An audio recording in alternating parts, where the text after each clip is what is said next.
जैसे कि मैंने बताया कि टाइटल का नाम ही यही है, पुरुषोत्तम योग, जो पुरुषों में उत्तम है उसके लिए योग।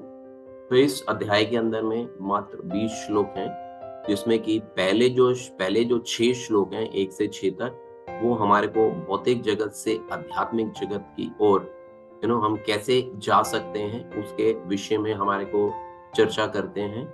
या आप दूसरा बोलें कि विरक्ति से समर्पण की ओर, विरक्ति मीन जहां पे हम फंसे हुए हैं वहां से समर्पण की ओर कैसे हम लोग जा सकते हैं भौतिक जगत से आध्यात्मिक जगत की ओर, उसके विषय में चर्चा। This is very important shlokas. ये जो 5 श्लोकास हैं, इनिशियली 5 और 6 श्लोक हैं, वो बहुत इंपॉर्टेंट हैं। और फिर 7 से 11 तक में है कि जीव का देहांतरण कैसे होता है, ट्रांसमाइग्रेशन उसकी जो है वो किस प्रकार से होती है, वो हमारे को समझने को यहाँ पे मिलेगा। और फिर 12 से 15 तक में कि इस जगत में हमारे पालनकर्ता के रूप में कृष्ण की स्थिति क्या है, हमारी लाइफ में, हमारे जीवन में कृष्ण की क्या स्थिति है। अगर हमने नहीं समझा है तो यहाँ पे हम समझेंगे कि कृष्ण की क्या स्थिति है, और फिर हमारे को क्या करना होगा, उस स्थिति को अपने जीवन के अंदर में एप्लीकेबल या अप्लाई जो है वो करना होगा। फिर 16 to 18 इज वेरी इंपॉर्टेंट। वो वेद और वेदांतों के विषय में यहाँ पे चर्चा आती है कि वेद और वेदांतों का सारांश क्या है ना, उसके विषय में आती है कि वेद हमारी लाइफ में क्या रोल प्ले करते हैं। वाई वेदास एंड वेदांतास, इनका जो सारांश है, ये वेद हमारे जीवन में वाई दे आर इम्पोर्टेंट। और ये जो 16, 17, 18 नंबर के जो श्लोक हैं, इसको एक त्रिश्लोकी गीता भी बोला जाता है। इन श्लोकों को त्रिश्लोकी गीता भी बोला जाता है। जैसे हमने कोई 10th चैप्टर में हमने चतुर्श्लोकी गीता के विषय में सुना था ना, 8, 9, 10, 11 वाले जो श्लोक थे वो चतुर्श्लोकी गीता थी। तो ऐसे ही दूसरा पार्ट आता है त्रिश्लोकी गीता। ये 16, 17, 18 जो श्लोक हैं, इसको हम इसके थ्रू हम जानेंगे।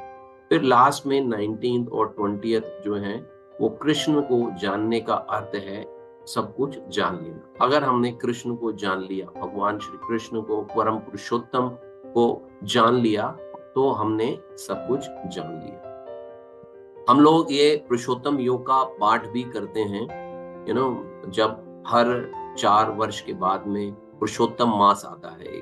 अब आपने अभी पीछे भी निकल के गया था, तो हर 4 वर्ष के बाद में एक पुरुषोत्तम मास आता है, अधिक मास भी जिसको बोलते हैं। तो उसमें भी हम लोग इस चैप्टर को, पुरुषोत्तम योग वाला जो चैप्टर है, उसको डेली रिसाइट करते हैं, डेली पढ़ते हैं इन श्लोकों को या उसके अर्थ, तात्पर्य और अर्थों को भी। तो उस स्थिति से भी ये जो चैप्टर है ये इम्पोर्टेंट है हमारे समझने के पॉइंट ऑफ व्यू से भी। कि यहाँ पे हमारे को एक और भी इंफॉर्मेशन मिलती है कि इस चैप्टर को हम लोग पुरुषोत्तम मास के अंदर में डेली जो है भक्तगण जो है वो रिसाइट करते हैं या इसको गिनते हैं। अब आप ये देख रहे हैं कि ये क्या है, कोई जरा अपने कैमरा ऑन करके कुछ बताएंगे कुछ लोग कि ये क्या है, क्या दिख रहा है, क्या देख पा रहे हैं आप सब लोग? यस वीना माता जी बताइए।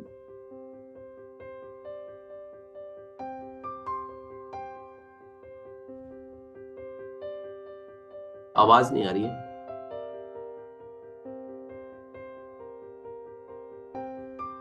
एक बहुत बड़ा ट्री है, उसकी रूट्स हैं, लीव्स हैं ऊपर। ओके, कोई और बता पाएगा? ये ठीक है, बरगद का पेड़ है जिसका कहाँ शुरू होता है और कहाँ खत्म होता है ये पता नहीं चलता। इसकी बहुत सारी शाखाएं होती हैं, कहीं पर भी जड़ आ जाती है इसकी, कहीं पर भी। और वैसे आध्यात्मिक उसमें इसको अश्वत्थ वृक्ष कहा जाता है। Very nice, very nice. तो आप जो देख पा रहे हैं वो है बेसिकली बरगद का वृक्ष, लोग पीपल का पेड़ भी जिसको कि हम लोग बोलते हैं, अंग्रेजी में इसको बैनियन ट्री कहते हैं, अब बरगद वृक्ष की क्या विशेषता है? अभी हम लोग शुकताल गए थे, कौन कौन गया था शुकताल में? वहां पे भी एक वृक्ष है, वो भी बरगद का वृक्ष है, हमने ऐसा ही वृक्ष देखा। इस वृक्ष की विशेषता क्या है? जैसे प्रतिमा माता जी ने अभी जैसे बताया कि इस वृक्ष की जो जड़ें हैं वो कहाँ से प्रारंभ हो रही हैं और कहाँ तक फैली हुई हैं, वो जानना बहुत कठिन है। क्योंकि एक तो ये कि इतनी डीप रूटेड हैं, और डीप रूटेड होने के बाद में ये जड़ें जो है ना, नीचे से आपस में एक दूसरे के साथ में मिल जाती हैं। बेसमेंट जो हमारे को दिखाई नहीं दे रहा, लेकिन नीचे से पृथ्वी के अंदर में नीचे से काई एक दूसरे के साथ में ये कनेक्ट हो जाती हैं। और कनेक्ट होने के बाद में क्या होता है, इसमें से बहुत सारे तने निकल जाते हैं, शाखाएं निकल जाती हैं, और बहुत सारी टहनियां निकल जाती हैं, बहुत सारे पत्ते इसके अंदर में आ जाते हैं। ये बेसिकली ये वृक्ष क्यों दिखाया जा रहा है आपको, क्योंकि आज जो चर्चा प्रारंभ होने जा रही है वो इसी वृक्ष के एग्जाम्पल से ही ये जो चर्चा है वो प्रारंभ होने जा रही है। इसलिए आपको दिखा रहे हैं कि ये बरगद का वृक्ष है, और इस वृक्ष की विशेषता ये है कि इसका ना तो प्रारंभ कहाँ से हो रहा है ये, और कहाँ तक बढ़ता चला जा रहा है, ये हमारे को इस चीज का ज्ञान नहीं है। तो इसका कंपैरिजन एक्चुअली जो है भगवान हमारे को इस चैप्टर के अंदर में हमारे भौतिक जीवन के साथ में करने वाले हैं। ठीक है, हमारा यहाँ पे जहाँ पे हम लोग रह रहे हैं, इस संसार के साथ में इस वृक्ष का जो कंपैरिजन है वो करने के लिए जा रहे हैं। इसलिए हमने पहले आपको ये थोड़ा सा वृक्ष दिखाया, और वृक्ष के बारे में, इस वृक्ष के बारे में भी बताया कि क्या क्या है। तो ये इस वृक्ष को अगर हम देख रहे हैं तो यहाँ पे बेसिकली दो पार्ट हैं, दो पार्ट दिख रहे हैं आपको। एक ऊपर वाला पार्ट दिख रहा है जहाँ पे कि भगवान है, भगवान स्वयं है, और उसके बीच में एक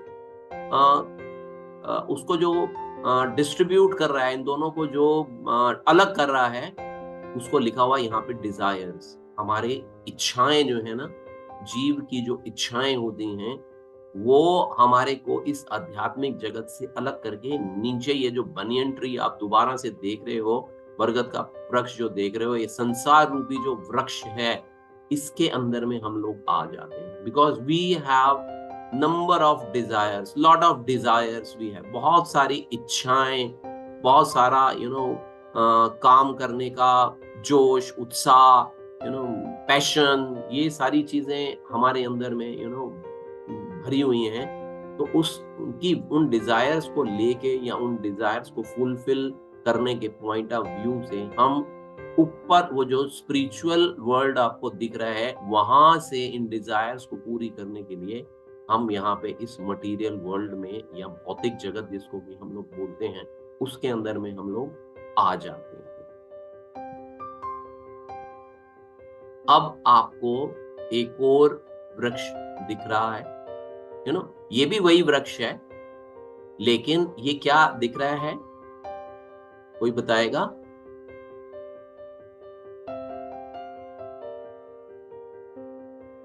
अरे बोल नहीं, वीना माता जी को छोड़ के कोई बताएगा?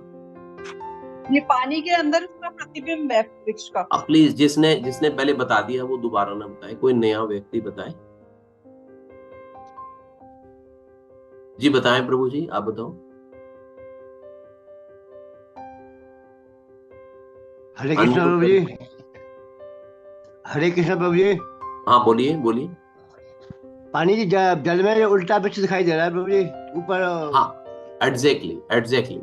ये जो वृक्ष है, ये पानी के किनारे में बना लगा हुआ एक वृक्ष है, और ये वृक्ष का प्रतिबिंब या उसका शेडो, जिसको कि हम अंग्रेजी में बोलते हैं, उसका शेडो जो है वो हमारे को दिख रहा है बेसिकली।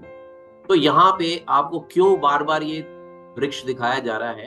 एक्चुअली क्या है कि जो वृक्ष पानी के अंदर जो शेडो आ रहा है, वो भी लुक लाइक वैसा ही है जैसा कि ओरिजिनल वृक्ष दिख रहा है। जो जमीन पे लगा हुआ वृक्ष है और जो पानी में जिसका प्रतिबिंब दिख रहा है, देखने में यहाँ से अगर हम देख रहे हैं तो दोनों वृक्ष एक से लग रहे हैं, लेकिन क्या है कि नीचे वाला जो वृक्ष का जो पार्ट का जो प्रतिबिंब आ रहा है वो उल्टा आ रहा है। ऑपोजिट साइड में आ रहा है। इसमें क्या हो रहा है कि इसमें जो जड़ें और तने हैं वो नीचे हैं, और वृक्ष की जो टहनियां हैं, पत्तियां हैं, वो नीचे की ओर है, यू नो। तो अब बेसिकली ये जो जल के अंदर में जो शेडो दिख रहा है, ये बेसिकली भौतिक जगत, और जो ओरिजिनली जो वृक्ष दिख रहा है आपको, वो बेसिकली आध्यात्मिक जगत है। तो यहाँ पे कहने का तात्पर्य ये है कि जो हमारा भौतिक जगत है वो बेसिकली आध्यात्मिक जगत का प्रतिबिंब है, शेडो है। आपको मेरी बात समझ में आ रही है कि जो आध्यात्मिक जगत का प्रतिबिंब या शेडो होता है, जैसे हम लोग चलते हैं, धूप में चलते हैं, तो हमारा भी एक प्रतिबिंब होता है, हमारा एक शेडो बनता है या नहीं बनता? Please raise your hand. देखा है आप सबने या नहीं देखा? अपना शेडो देखा है ना? तो हमारा भी एक प्रतिबिंब बनता है, हमारा भी एक शेडो बनता है। तो वो हमारा, लेकिन हमारा जो शेडो बन रहा है और हम, इन दोनों में कोई अंतर रहता है या नहीं रहता? इन दोनों में कोई अंतर रहता है या नहीं रहता? जो मेरा शेडो बन रहा है वो बेसिकली टेम्परेरी है, that is not permanent, whereas I am permanent, है ना? मैं जो हूं वो परमानेंट हूं, और जो मेरा शेडो दिख रहा है वो परमानेंट नहीं है, वो टाइम बीइंग बना है अभी। वो एक और साथ में क्या बना, कभी किस तरह की रिफ्लेक्शन आएगी, कभी वो लंबा बन जाएगा, कभी छोटा बन जाएगा, कभी मोटा रिफ्लेक्शन दिखेगा, यू नो। टाइम के हिसाब से वो रिफ्लेक्शन भी जो है वो चेंज होता रहता है। तो ये 1 से लेके 6 तक के जो श्लोक हैं वो भौतिक जगत से आध्यात्मिक जगत की ओर हम लोग कैसे जा सकते हैं, यू नो। ये वाला जो पोर्शन है हमारा, ये वाला जो पोर्शन है, ऊपर वाला जो पोर्शन है, ये हमारे को नीचे वाले पोर्शन से घूम के इस वाले पोर्शन में हमारे को बेसिकली जो है वो आना होता है, यू नो। और हम लोग इस समय यहाँ पे रहते हैं, और यहाँ पे भी बहुत सारी फैसिलिटीज हैं, because this portion is the reflection of this portion, you know. So the kind of facilities which are having here, you know, वो सारी facilities यहाँ पे भी हैं, but वो इसका reflection मात्र है, और जिसको कि हम लोग you know real मान लेते हैं, जिसको कि हम लोग real मान लेते हैं। तो ये बेसिकली इसको हम लोग बोलते हैं कि विरक्ति से समर्पण की ओर, यू नो। यहाँ से विरक्त होना है हमारे को, और समर्पित होते हुए यहाँ तक हमारे को पहुंचना है, इस वृक्ष तक पहुंचना है। इस वृक्ष से विरक्त होते हुए, यू नो, डिटैच होते हुए यहाँ पे अटैच होना है। डिटैच होना है इधर से, और अटैच होना है इधर हमारे। That is the thing which we have to understand. तो फर्स्ट, सेकंड, पहले और दूसरे श्लोक के अंदर में भगवान कहते हैं, कहा जाता है कि एक शाश्वत अश्वत्थ वृक्ष है। शाश्वत मीन्स इटर्नल है, जो कभी जिसका कि कभी अंत नहीं है, शाश्वत है, यू नो। और अश्वत्थ वृक्ष है जिसकी जड़ें तो ऊपर की ओर हैं और शाखाएं नीचे की ओर, तथा पत्तियां वैदिक स्रोत हैं। जो इस वृक्ष को जानता है वह वेदों का ज्ञाता है। ये पहला श्लोक के अंदर में भगवान ने प्रारंभ भी इस चैप्टर को यहाँ से किया है कि शाश्वत अश्वत्थ वृक्ष है जिसकी जड़ें ऊपर की ओर हैं। मींस ये इस जगत की बात हो रही है, इस समय नीचे वाले जगत की बात हो रही है कि इसमें जड़ें कहाँ है। इस वाले की अगर हम बात करें तो इसमें जड़ें यहाँ पे हैं, इसकी बात करें तो इसमें जड़ें यहाँ पे हैं, ठीक है जी। जड़ें ऊपर की ओर है और शाखाएं नीचे की ओर। ये देखिए, ये शाखा आ रही है, ये शाखा आ रही है, ये शाखा आ रही है, ये नीचे की ओर जा रही हैं। ये शाखाएं जो है ना, ये नीचे की ओर जा रही हैं। तथा पत्तियां जो हैं इसकी, ये वाली जो पत्तियां लगी होती हैं वृक्ष के अंदर में, जो पत्तियां होती हैं, उसको किससे रिप्रेजेंट किया गया है? उसको बोला गया कि ये वैदिक स्रोत हैं, ये, यू नो, दीज आर वैदिक स्रोत हैं ये।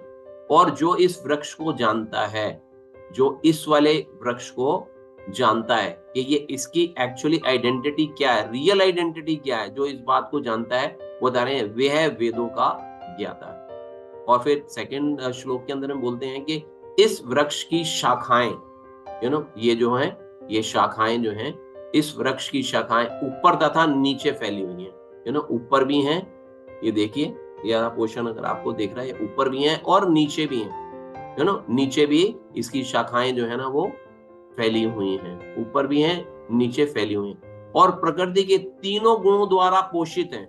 अब जैसे इस वृक्ष को पोषित करना है, जो पृथ्वी पर लगा रहता है, तो हम लोग उसको कैसे पोषित करते हैं? हम लोग उसको पानी देते हैं, खाद डालते हैं, और दूसरे प्रकार से ना उसको उसका सर्वाइवल होए और वो बड़ा होए, उस प्रकार से इसको हम हर प्रकार से सुविधा प्रदान करते हैं ताकि ये वृक्ष जो है वो बड़ा हो जाए, है ना।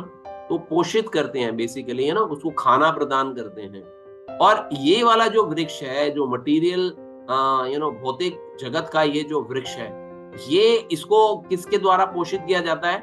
ये प्रकृति के 3 गुणों द्वारा, जो कि हमने लास्ट चैप्टर में पढ़ा, सत्व गुण, रजोगुण और तमोगुण द्वारा पोषित होता है ये वाला। क्योंकि तभी हम लोग बंधते हैं ना, ये प्रकृति के अंदर में ये तीनों गुण हैं, तभी तो जीव बंधता है। तो इसका पोषण जो हो रहा है, इस जगत का जो पोषण हो रहा है, वो प्रकृति के 3 गुणों के द्वारा हो रहा है। और इसकी टहनियां, ये जो टहनियां हैं, ये आप देख रहे हो, ये जो वृक्ष फैल रहा है, इसकी जो टहनियां हैं, इसको कंपेयर किया गया है इंद्रिय विषयों से, है ना। अभी और डिटेल में बात करेंगे।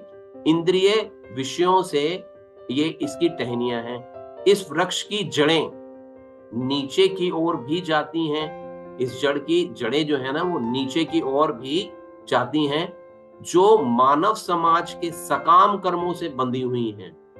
देखिए यहाँ पे जो जड़ें हैं नीचे की ओर जा रही हैं, ये जड़ें, ठीक है। और ये हम जो कर्म करते हैं, we do lot of work, action, अपने जीवन के अंदर में बहुत सारे एक्शंस करते हैं हम लोग, और बता रहे हैं कि ये उससे बंधी हुई हैं ये, सकाम कर्म, हमारे एक्शन से, एक्शंस मींस फ्रूटिव एक्शंस, जिसमें कि हम लोग फल की उम्मीद करते हैं, एक तो हम कर्म करते हैं, निष्काम कर्म करते हैं, जिसमें हमारे को एक्सपेक्टेशन नहीं होती, लेकिन ये जो जड़ें हैं, ये किससे बंधी हुई हैं? ये सकाम कर्मों से बंधी हुई है। सकाम कर्म means whatever we do, whatever action we do, we want some results, some fruits, कुछ फल चाहते हैं हम, अपने कर्मों का फल चाहते हैं, तो उन कर्मों के फल चाहते हैं, तो हम इससे फिर बंधे रह जाते। Now let us understand in detail, इसको थोड़ा सा और समझते हैं कि भक्ति योग की जो महत्वता की विवेचना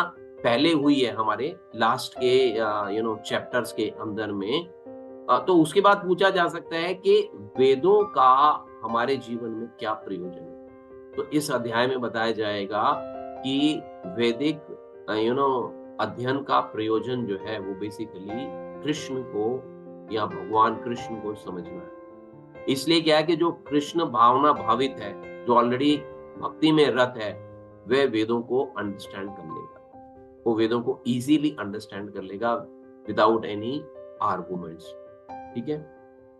अब बेसिकली अब अश्वत्थ वृक्ष क्या है ये, जिसके विषय में भी भगवान ने कहा, इसका परिचय जो है ना वो हम समझने का, थोड़ा सा इसको समझने का प्रयास करते हैं। अश्वत्थ अर्थात जो कल नहीं होएगा, टेम्परेरी है, जिसका कि फ्यूचर नहीं है, आध्यात्मिक जगत और भौतिक जगत का अंतर बताने के लिए कृष्ण ने ये उदाहरण हमारे सामने बेसिकली प्रस्तुत किया है। यहाँ पे बेसिकली इस भौतिक जगत के बंधन की तुलना एक अश्वत्थ वृक्ष से की गई है। यदि कोई इस मोह रूपी अविनाशी वृक्ष को समझ लेता है तो वह इससे बाहर आ पाएगा, और जो इसको नहीं समझता वो, जैसे अभी हमने बताया, सकाम कर्मों में लगा रहेगा और यहीं पे ही वो रह जाएगा, वो फिर इससे इस जगत से बाहर नहीं निकल पाएगा। एक्चुअली इस संसार में इस टाइप का वृक्ष कि जिसकी शाखाएं नीचे हो और जड़ें ऊपर की हो, हमारे एक्सपीरियंस में तो नहीं आता, नॉर्मल एक्सपीरियंस के अंदर में, लोगों के एक्सपीरियंस में नहीं आता।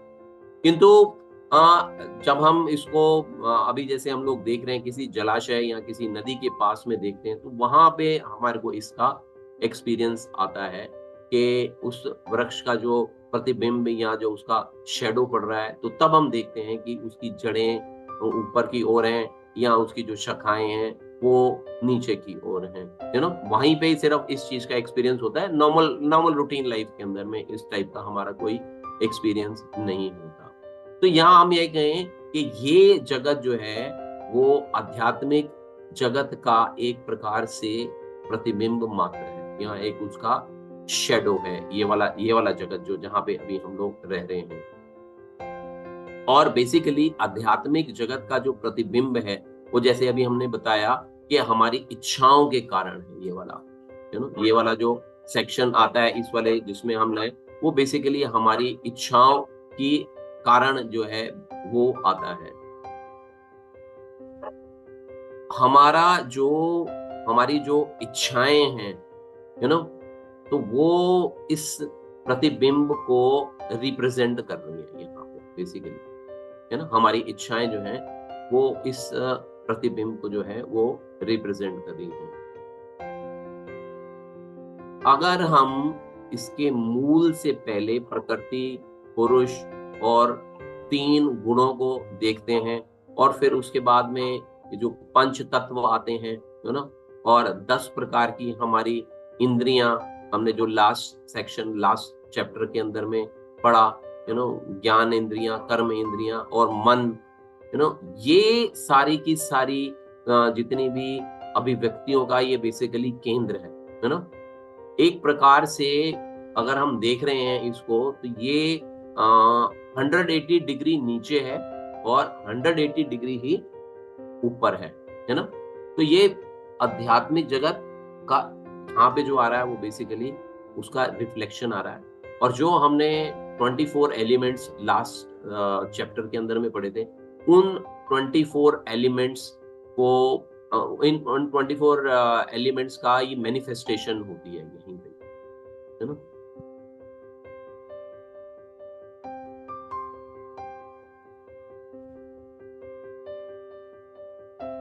और ये जो प्रतिबिंब हमारे को दिख रहा है, ये वाला जो प्रतिबिंब, ये basically this is not permanent, this is time being. ये कुछ काल के लिए आ रहा है और फिर उसके बाद में ये डिसअपियर हो जाता है, दिस इज नॉट परमानेंट। तो अब हमारे मन में ये प्रश्न उठ सकता है कि वाई अपसाइड डाउन, ये उल्टा क्यों है ना, ऊपर से नीचे की ओर क्यों है। और फिर बरगद के पेड़ का ही क्यों उदाहरण दिया, कुछ और भी उदाहरण दिया जा सकता। और फिर क्या कि इसकी पहली जड़, प्रथम जड़ जो है वो क्या है, शाखाएं क्या हैं इसकी, पत्ते क्या हैं, फल क्या हैं, है ना, इस पेड़ को पोषण क्या देता है। तो ये सारे प्रश्न हमारे मन में होने चाहिए, तो तब हम इन चीजों को समझ पाएंगे। तो लेट अस अंडरस्टैंड प्रतिबिंब, शेडो जो है ना। प्रतिबिंब में केवल बेसिकली क्या होता है कि प्रतिबिंब जो है उसके अंदर में केवल फॉर्म होती है ना। ओरिजिनल वस्तु में फॉर्म के साथ साथ उसका अस्तित्व या वास्तविक पदार्थ भी होता है। फॉर एग्जाम्पल के जैसे एक मैंगो है, आम है, तो आम का अगर हम शेडो देखेंगे तो उसके अंदर में केवल उसका शेडो दिखेगा, वो रियल नहीं है ना। आपको जो टेस्ट आएगा वो रियल मैंगो को खाने से आएगा, ना कि उसका शेडो वाले को देख के। उसको आप खा नहीं सकते हो बेसिकली, है ना। वो तो बेसिकली वो प्रतिबिंब है वो, है ना। तो वो बेसिकली एक प्रतिबिंब हो गया। आम खाने से आपको रियल आम का एंजॉयमेंट मिलेगी, ठीक है। इसी प्रकार इस जगत की जो अभिव्यक्ति या आविर्भाव या मैनिफेस्टेशन है वो बेसिकली भौतिक है। इसलिए ये क्या है, ये क्षणिक या इसको टाइम बिंग बोला गया। जैसे कि शेडो टाइम बिंग होता है, फिक्स नहीं रहता, कभी दिखता है कभी नहीं दिखता, है ना। तो उसका जो स्रोत है जहां से प्रतिबिंब जो है प्रतिबिंबित होता है वह एक्चुअल में रियल है। तो भौतिक जगत आध्यात्मिक जगत का बेसिकली प्रतिबिंब है। इसका उद्देश्य क्या है, वास्तविक वृक्ष या ओरिजिनल ट्री के भौतिक प्रतिबिंब का को एनालाइज करना हमारे लिए। हम लोग क्यों डिस्कशन कर रहे हैं उसको, ताकि हम उसको एनालाइज कर सकें, तो दिस इज बेसिकली प्रतिबिंब है। और उसके बाद में नेक्स्ट बात करते हैं हम शाखा की, है ना। शाखा क्या है बेसिकली इसकी?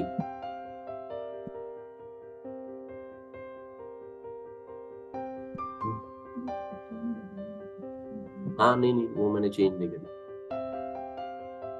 इस वृक्ष की जो शाखाएं हैं ऊपर तथा नीचे चारों तरफ फैली हुई हैं, और ये बेसिकली प्रकृति के तीनों गुणों सत्वगुण, रजोगुण और तमोगुण द्वारा पोषित होती हैं। ब्रह्मांड में से अनेक लोक हैं, अनेक लोग निकलते हैं, वो बेसिकली वो शाखाओं के रूप में ही होते हैं, ठीक है ना। और यहाँ पे व्यक्ति जो है वो जो सकाम कर्मों में लगा हुआ है वो यहाँ पे फंस जाता है, और जिसका कि इस वृक्ष का, इन शाखाओं का कोई अंत नहीं होता, क्योंकि ये फैली रहती है ना। तो एक शाखा दूसरी में, दूसरी तीसरी में, तो व्यक्ति जो है इस प्रकार एक जन्म, दूसरा जन्म, तीसरा जन्म, इस प्रकार व्यक्ति यहीं पे ही घूमता रहता है ना। इस जगत रूपी वृक्ष का कोई अंत नहीं। जो इस वृक्ष से आसक्त हो जाता है ना, तो उसकी मुक्ति की यहाँ से निकलने की जो संभावना है वो ऑलमोस्ट खत्म हो जाती है, कोई चांस नहीं रहता। तो इसके निचले भागों में जो योनियां हैं, जिसमें कि मनुष्य, पशु, घोड़े, गाय, कुत्ते, बिल्लियां वगैरह आदि हैं, और जो उच्च भाग है, ऊपर वाला जो भाग है, वहां पे कौन रहता है? वहां पे देव, गंधर्व और ब्रह्मा जी, इस टाइप के जो उच्च योनियां हैं वो बेसिकली यहाँ पे रहती है। और इसकी शाखाओं के जो सिरे हैं, इसकी शाखाओं के सिरे, इसको कंपेयर किया गया हमारी इंद्रियों से, जैसे हमारी ज्ञान इंद्रियां हैं, नेत्र, कान, नाक, आंख, जीवा और त्वचा, ये विभिन्न हमारी विषय भोग को, ये बेसिकली क्या है, ये इंद्रियां हमारे विषय भोग को आसक्त करती हैं, हमारे को, जीव को विषय भोग के लिए आसक्त करती हैं ये सारी चीजें। और इसकी जो टहनियां हैं वो बेसिकली इंद्रिय विषय हैं, है ना। वो पहले ज्ञान इंद्रियां थी, शाखाएं जो है वो ज्ञान इंद्रियां हैं, उसको ज्ञान इंद्रियों से कंपेयर किया गया है। और टहनियां जो हैं उसको इंद्रिय विषय क्या है? जैसे हमने लास्ट टाइम भी डिस्कस किया था 24 एलिमेंट्स के अंदर में, गंध, रस, रूप, स्पर्श, ध्वनि, है ना। और विभिन्न प्रकार के गुणों के विकास से हम विभिन्न प्रकार की इंद्रियों का जो है वो टाइम टू टाइम जो है हम लोग भोग करते रहते हैं। फिर टहनियों के बाद में आ जाता है इसके पत्ते। तो इसके पत्तों को बेसिकली वैदिक स्रोत से या नॉलेज से, वैदिक नॉलेज जिसको हम लोग बोलते हैं, जो आत्मा की उन्नति के लिए है, वे बेसिकली इस वृक्ष के पत्तों के साथ में उसका कंपैरिजन किया गया है। और अब आ जाता है जड़। तो इस वृक्ष की जड़ें जो हैं वो ऊपर की ओर बढ़ती हैं, जैसे नीचे की ओर नहीं बढ़ती, ऐसे ऊपर की ओर बढ़ के ऐसे फैलती जाएंगी, क्योंकि इस ब्रह्मांड के सर्वोच्च लोक से प्रारंभ होती हैं, ऊपर से प्रारंभ हो रही हैं। सर्वोच्च लोक ऊपर हैं, तो ये ऊपर से नीचे की तरफ आ रही हैं, जहां ब्रह्मा जी स्थित हैं। तो इसका अर्थ यह हुआ कि ब्रह्मांड के सर्वोच्च लोक अर्थात ब्रह्मा जी का भी जो लोक है वह संपूर्ण भौतिक पदार्थ की प्रक्रिया से ही शुरू होता है। वहीं से सारे ब्रह्मांडों का विस्तार जो है वो प्रारंभ हो जाता है, और अनेक लोग जो हैं उनकी शाखाओं के रूप में मैनिफेस्ट होते हैं, या उनका उद्गम होता है बेसिकली। तो इस वृक्ष की जड़ें जो हैं वो नीचे की ओर भी जाती हैं, जो जैसे मैंने अभी बताया, जो मानव समाज को सकाम कर्मों से बांधती हैं। और ये इसकी सहायक जड़ें होती हैं, जिसको कि हम लोग राग, द्वेष, इस प्रकार से पुकारते हैं। तो इसकी ये सहायक जड़ें हैं, राग और द्वेष।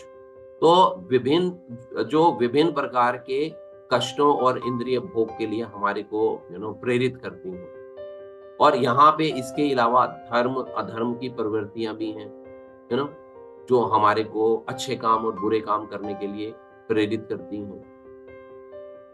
और इसके फल क्या मिलता है हमारे को, ये सारी चीजें हमने डिस्कस कर ली।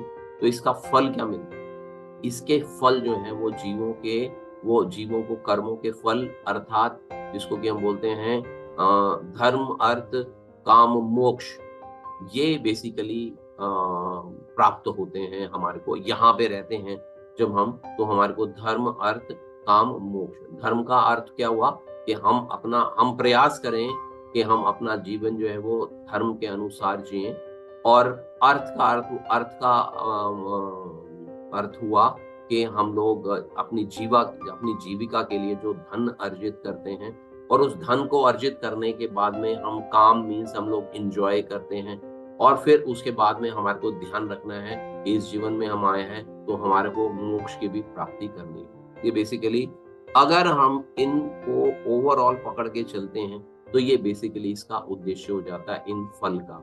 और अगर हम वैदिक स्रोतों को या वैदिक नॉलेज को अपने जीवन में इम्बाइब नहीं करते या उसको एप्लीकेबल नहीं करते हैं तो हमारी नारकीय स्थिति जो है वो हो जाती है।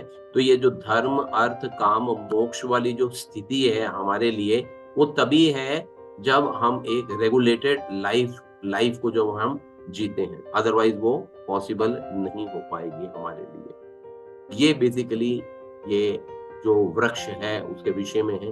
अब वेद क्या है और वेदों का उद्देश्य क्या है? जब कोई कहता है कि अमुक व्यक्ति जो है वेदों को जानता है, तो इसका अर्थ ये हुआ, या हमारे को ये समझना चाहिए कि वह व्यक्ति जो है इस जगत की आसक्ति से विच्छेदन को जानता है। मीन्स वो जानता है कि मैं कैसे इसमें से बाहर निकल सकता हूँ, वह इस विधि को जानता है। तो समझना चाहिए, अगर वो ऐसा समझता है तो हमारे को ये जानना चाहिए कि वास्तव में वो वेदों को जानता है। मीन्स इस जगत से बाहर कैसे निकला जाए। वेदों का जो मेन कंसर्न है हमारे लिए, जो वेद बनाए गए हैं या जो आध्यात्मिक ग्रंथ हमारे लिए बनाए गए हैं, वो बेसिकली उनका उद्देश्य यही है, वो हम विरक्त किस प्रकार से हो पाएंगे, कृष्ण को हम लोग कैसे जान पाएंगे।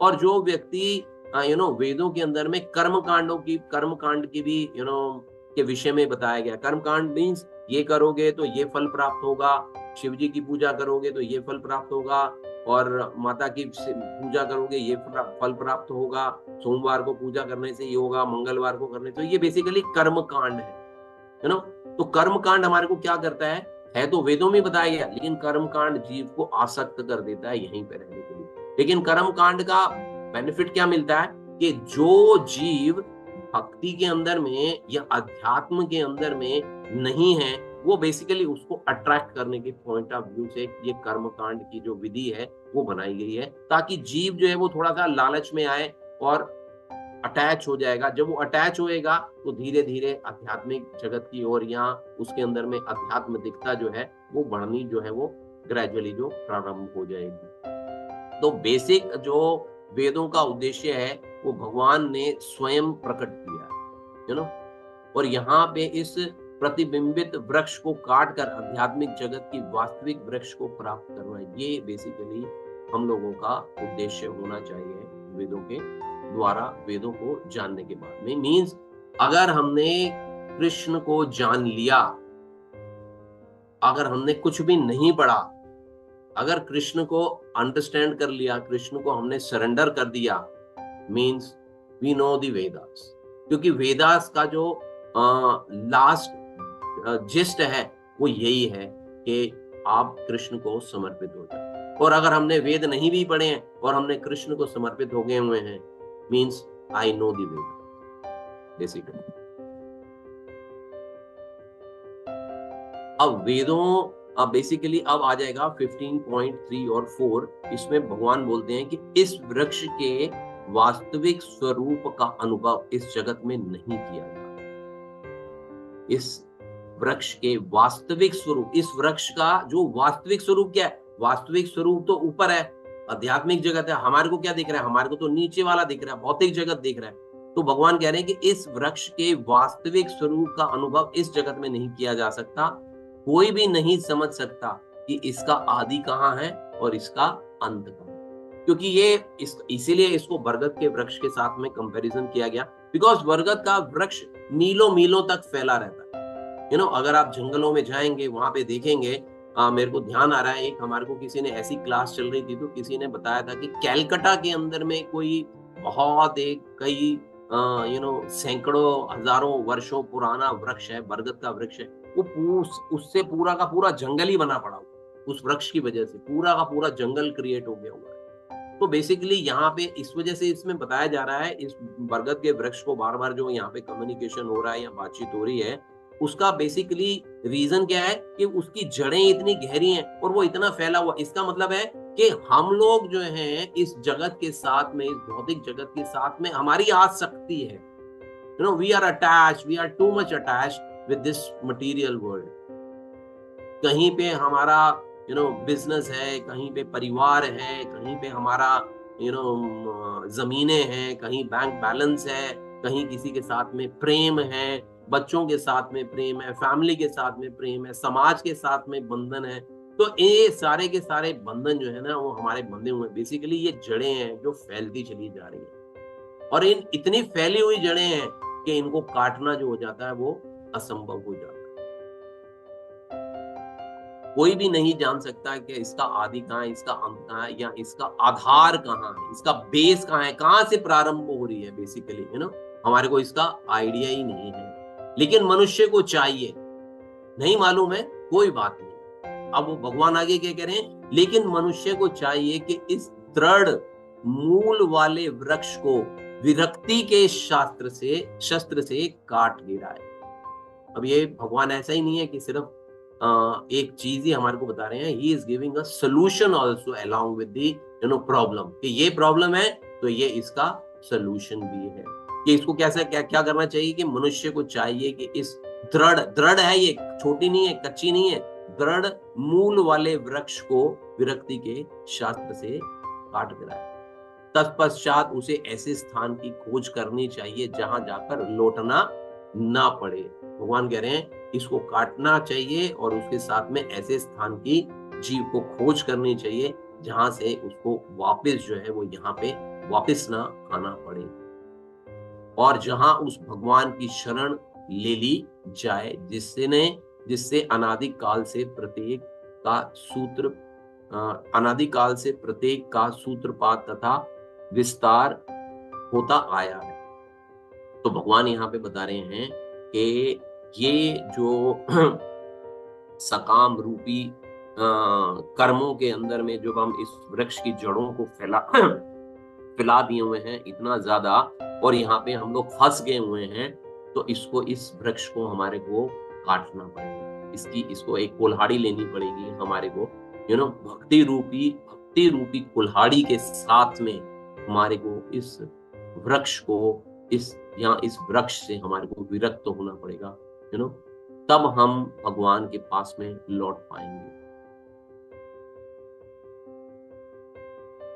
यहाँ पे बेसिकली मेन मैसेज क्या है हमारे लिए इस श्लोक के अंदर में 15.3 और 4 में, कि जो वृक्ष है ये भौतिक जगत रूपी वृक्ष है, इसको हमारे को विरक्ति की कुल्हाड़ी के साथ में हमारे को काटना है। तो अब प्रश्न आएगा कि ये कैसे काटा जाए।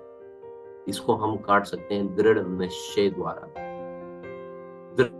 द्वारा तीव्र की गई विरक्ति की कुल्हाड़ी से मजबूत जड़ वाले इस पेड़ को हमारे को काटना होगा। अदरवाइज हम लोग यहीं पे ही सर्फ करते रह जाएंगे, यहीं पे रह जाएंगे, जन्म मृत्यु जरा व्याधि पुनरपि जननम पुनरपि मरणम। तो यहीं पे ही, नहीं तो हम लोग बार बार आते जाते रहेंगे। इसके लिए क्या करना पड़ेगा कि प्रमाणिक शास्त्रों पर आधारित आत्मज्ञान सेल्फ रियलाइजेशन द्वारा विरक्ति सीखनी पड़ेगी। हमारे को ना इसका प्रयास करना पड़ेगा, ये अपने आप नहीं आएगी। देखिए कोई भी चीज जो है, चाहे भौतिक जगत हो चाहे आध्यात्मिक जगत हो, उसको प्राप्त करने के लिए हमारे को कुछ प्रयास करने पड़ेंगे। तो यहाँ पे भी हमारे को आत्म साक्षात्कार करने के लिए विरक्ति सीखनी पड़ेगी, और किसी ज्ञानी पुरुष से हमारे को उसको सीखना पड़ेगा। और इसकी विधि क्या है? श्रवणम कीर्तनम विष्णु स्मरणम पाद सेवनम अर्चनम वंदनम साक्ष्यम दास्यम आत्म निवेदनम। नवधा भक्ति जो है वो हमारे को सीखनी पड़ेगी। जब हम नवधा भक्ति को अपने जीवन के अंदर में इम्बाइब कर लेंगे तो हम इस वृक्ष को काटने की स्थिति में जो है वो हम हो जाएंगे। अदरवाइज इस वृक्ष को काटना जो है ना वो बड़ा मुश्किल है। अब मन में प्रश्न आ सकता है कि इसको काटने की जरूरत क्या है, हमको तो यहाँ पे मजा आ रहा है, आपको लग रहा है कि हम लोग फंसे हुए हैं, हमको तो नहीं लग रहा कि हम लोग फंसे हुए हैं, है ना। ऐसे भी जीव हो सकते हैं ना जो कहें नहीं वी आर वेरी हैप्पी है, we don't want to come out, तो बहुत बढ़िया जगह है, हमारे को तो इसमें बहुत आनंद मिलता है। आप क्यों बोल रहे हो कि ये तो फंसने वाली जगह है, यहाँ से हमारे को निकलना चाहिए। तो बेसिकली जब तक हम लोग आत्म साक्षात्कार नहीं कर लेते ना, जब तक हम इस वृक्ष रूपी भौतिक जगत के विस्तार में फंसे हुए हैं, और जब तक हमारे को आत्म साक्षात्कार नहीं हो पाएगा, तब तक हम लोग यहाँ से निकल नहीं पाएंगे, हमारे लिए निकलना मुश्किल। तो एक एग्जाम्पल के लिए, जैसे एक छोटा बच्चा होता है वो अपने पेरेंट्स को जिद करता है कि ये मेरे को जो है वो घर का जो सामान है किचन का, लेट से किचन का जो सामान है वो मेरे को लेके दे दो आप, मैं खेल खेलूंगा, मैं घर घर खेलूंगा। बच्चे खेलते हैं, छोटे होते हैं, जो आपने भी देखा होगा, हमारे घरों में भी खेलते हैं, छोटे बच्चे जो होते हैं वो घर घर खेलते हैं, तो उसमें किचन का भी सामान होता है और भी दूसरी चीजें होती हैं, तो वो खेलते रहते हैं। तो माँ बाप, उसके पेरेंट्स उसको सामान लेके दे देते हैं कि चलो, वो जिद करता है बच्चा कि नहीं मेरे को कुछ सामान, ये घर घर खेलना, मेरे को इसके लिए कुछ सामान लेके दे दो, तो वो सामान लेके दे देते हैं उसको, और वो बच्चा घर घर खेलता है, उसके पास में किचन का भी सामान है, सब कुछ है, किचन भी बना लेता है, घर भी बना लेता है, बहुत एंजॉय करता है, बहुत आनंद आता है उसको, अच्छा लगता है। लेकिन जब उसको भूख लगती है तो वो अपनी माता के पास में लौटता है, तो माता कहती है कि आपके पास में तो पूरा का पूरा सामान हमने दिया हुआ है, किचन का सामान है, घर पूरा बनाया हुआ है।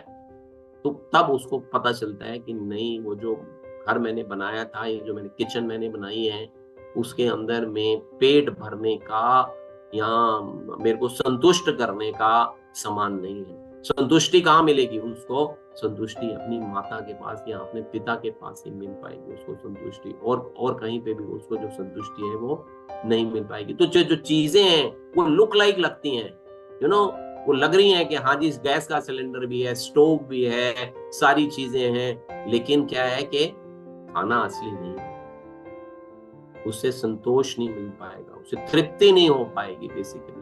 तो उस तृप्ति को पूर्ण करने के लिए हमारे को क्या करना पड़ेगा? हमारे को अपनी माता या अपने पिता के पास आना पड़ेगा, उसको उस सामान को जो जिनके साथ में हमने प्यार कर रखा हुआ है, जिनको हमने अपने जीवन के अंदर में अपना अंग बना लिया हुआ है, जिनके साथ में हम अभी बहुत संतुष्ट अपने आप को महसूस कर रहे हैं, उसको विरक्ति के कुल्हाड़ी के द्वारा उसको काटना पड़ेगा। तो इसके तात्पर्य के अंदर में शिला प्रभुपाद कहते हैं कि मनुष्य को कारण की खोज करनी चाहिए। प्रभुपाद कह रहे हैं कि मनुष्य को कारण की खोज करनी चाहिए। जैसे मैं अमुक का पुत्र हूं, मेरे पिता का नाम है, तो मैं अमुक का पुत्र हूं। जो अमुक का पुत्र है मीन्स मैं किसी का पुत्र हूं, मैं जिसका पुत्र हूं वो भी किसी का पुत्र है। तो इस प्रकार अनुसंधान करने से मनुष्य को ब्रह्मा प्राप्त होते हैं। मीन्स जब वो जीव जो है उसको पता करने के लिए चलता चला जाएगा आगे की ओर, बढ़ता चला जाएगा, तो वो करते करते ब्रह्मा तक पहुंच जाएगा। और जब वो ब्रह्मा तक पहुंच जाएगा, तो जिसको ब्रह्मा जी को किसने बनाया? गर्भोदक्षाई विष्णु ने उत्पन्न किया है। तो इस प्रकार जीव जो है एट लास्ट अगर प्रयास करेगा तो भगवान तक पहुंच सकता है। ये शिला प्रभुपाद ने अपने इसके तात्पर्य में हमारे को बताया है। अब ये फिर है 15.5 के अंदर में, निर्माण मोहा जित संग दोषा अध्यात्म नित्या विनिवृत्त कामा द्वंद विमुक्ता सुख दुख संगे अगच्छन्ति अमूढ़ा पदम पदम अव्ययम तत्। जब मनुष्य बेसिकली अहंकार से उत्पन्न, जब मनुष्य अहंकार से उत्पन्न मोह से मुक्त हो जाता है, तभी शरणागति की प्रक्रिया को प्रारंभ कर सकता है। यहाँ पे बेसिकली शरणागति के विषय में चर्चा हो रही है। तो यहाँ पे क्या बताया जा रहा है कि निर्माण मोह, जो व्यक्ति झूठी प्रतिष्ठा और मोह से मुक्त है, वह शरणागति प्राप्त कर सकता है। शरणागति मीन्स सरेंडर करना अपने आप को। तो सरेंडर करने के लिए भी कुछ नियम है, कुछ आवश्यकताएं हैं, यहाँ कुछ नियम हैं जिनको कि हमारे को सीखना पड़ेगा अपने जीवन के अंदर में, लेके आना पड़ेगा, तभी हम लोग समर्पण वाली या शरणागति की पोजीशन को प्राप्त की प्रक्रिया को जो हम प्राप्त कर सकेंगे।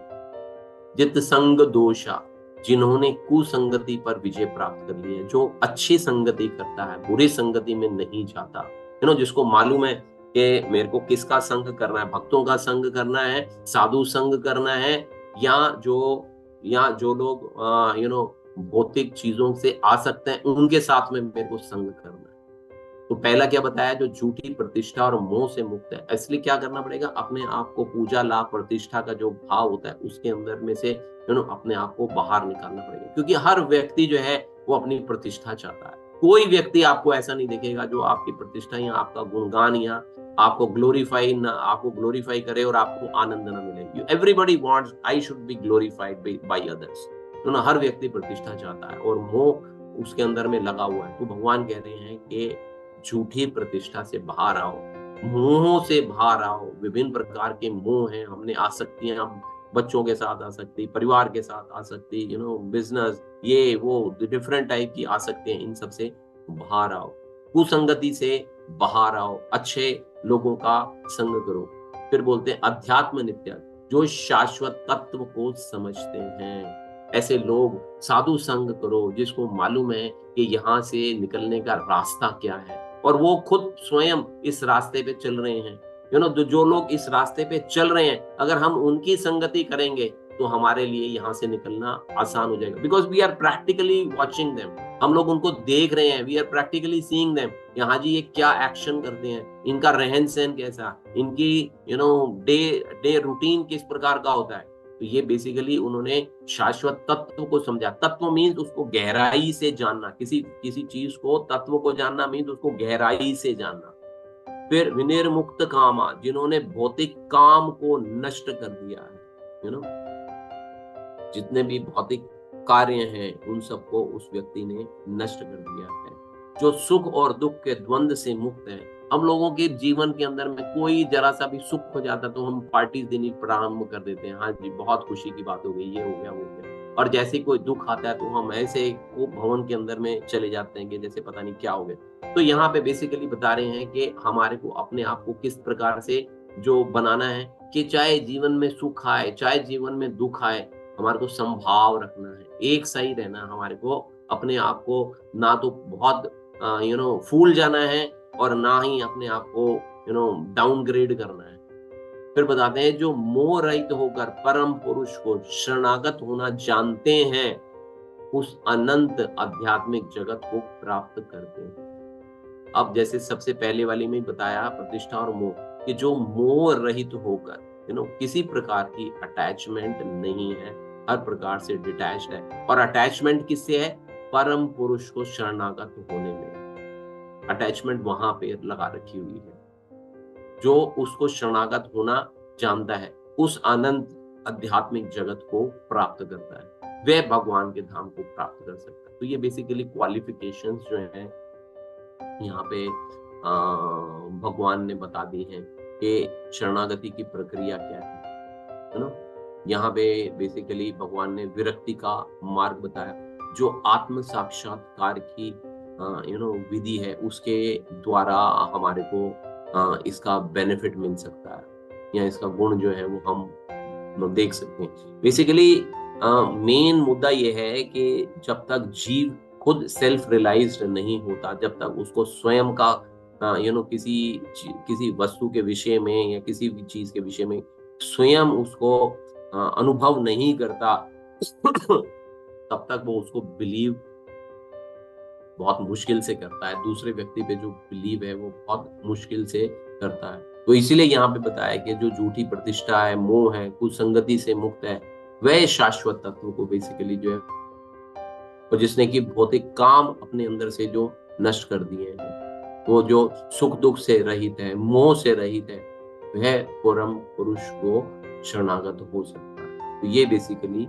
शरणागति की प्रक्रिया यहाँ पे भगवान ने जो है वो बताई। तो अब अर्जुन के मन में प्रश्न आ रहा, अर्जुन चुपचाप बैठ के सब कुछ सुन रहा है, भगवान जो जो चीजें उसको बता रहे हैं। तो वो अर्जुन बोलते हैं, क्या उस शाश्वत स्वराज्य साम्राज्य का स्वरूप क्या है? क्या कोई वहां से वापस आता है? आप जिस साम्राज्य की बात कर रहे हो, जिस शाश्वत साम्राज्य की आप बात कर रहे हो, वहां से कोई वापस आता है? तो भगवान बता रहे हैं इसके विषय में। अब बेसिकली यहाँ से पहले वाले जो 5 श्लोक थे ना, वो बेसिकली वो जीव और जीव का जो इस भौतिक जगत के अंदर में जो बंधन है, उसके विषय में चर्चा थी बेसिकली यहाँ पे। पूरा का पूरा वृक्ष का एग्जाम्पल देके, अश्वत्थ वृक्ष का एग्जाम्पल देके, उसकी पेड़, टहनियां, जड़ें, शाखाएं, पत्ते, पत्तों के सिरे, है ना, उन सबका एग्जाम्पल देने के बाद में अब यहाँ से बेसिकली भगवान की पुरुषोत्तम योग की, जिसको हम लोग यहाँ पे बोल रहे हैं, उसका प्रारंभ होने यहाँ पे जा रहा है। तो 6 से लेके 20 तक के जो श्लोक हैं, वो बेसिकली पुरुषोत्तम योग या भगवान की ग्लोरिफिकेशन है, या भगवान को हम जान पाएंगे किस प्रकार से, विधियों से, अलग अलग प्रकार से हम लोग जान पाएंगे, ये उसके विषय में है। अब आगे के श्लोक, पहले 5 श्लोक हमारे लिए थे अंडरस्टैंड करने के लिए कि हमारी पोजीशन क्या है, and how can we come out from this, इस इन आसक्तियों से, इस अटैचमेंट से हम लोग कैसे बाहर आएंगे। अब भगवान का जो आध्यात्मिक जगत है, उसका गुणगान जो है वो यहाँ पे हो रहा है 6 to 11 में। तो यहाँ पे भगवान कहते हैं, न तद भास्यते सूर्यो न शशंको न पावका, कि मेरा धाम जो है ना, वो ना तो सूर्य या चंद्र द्वारा प्रकाशित होता है और ना अग्नि या बिजली से। तो बेसिकली क्या है कि जैसे हमारा ये वाला जगत है, तो हमारा जगत जो है वो, उसमें जो रोशनी आती है या जो प्रकाश आता है, वो सूर्य से आता है। सूर्य स्वयं प्रकाशित है और सूर्य को प्रकाश मिलता है भगवान से। भगवान से सूर्य को प्रकाश प्राप्त होता है। तो लेकिन हमारे इस भौतिक जगत के अंदर में जो प्रकाश हमारे को प्राप्त होता है, वो सूर्य के द्वारा प्रकाशित होता है। और भगवान के यहाँ पे जो प्रकाश होता है, उसमें किसी की सहायता की जरूरत नहीं पड़ती। जैसे यहाँ पे तो सूर्य है प्रकाश प्रदान करने के लिए, तो वहां पे भगवत धाम के अंदर में, आध्यात्मिक धाम के अंदर में किसी प्रकार के सूर्य की कोई आवश्यकता नहीं पड़ती है। वहां पे भगवान का जो तेज है, उनके भगवान के शरीर के तेज से पूरा का पूरा आध्यात्मिक जगत जो है वो प्रकाशित जो है वो रहता है।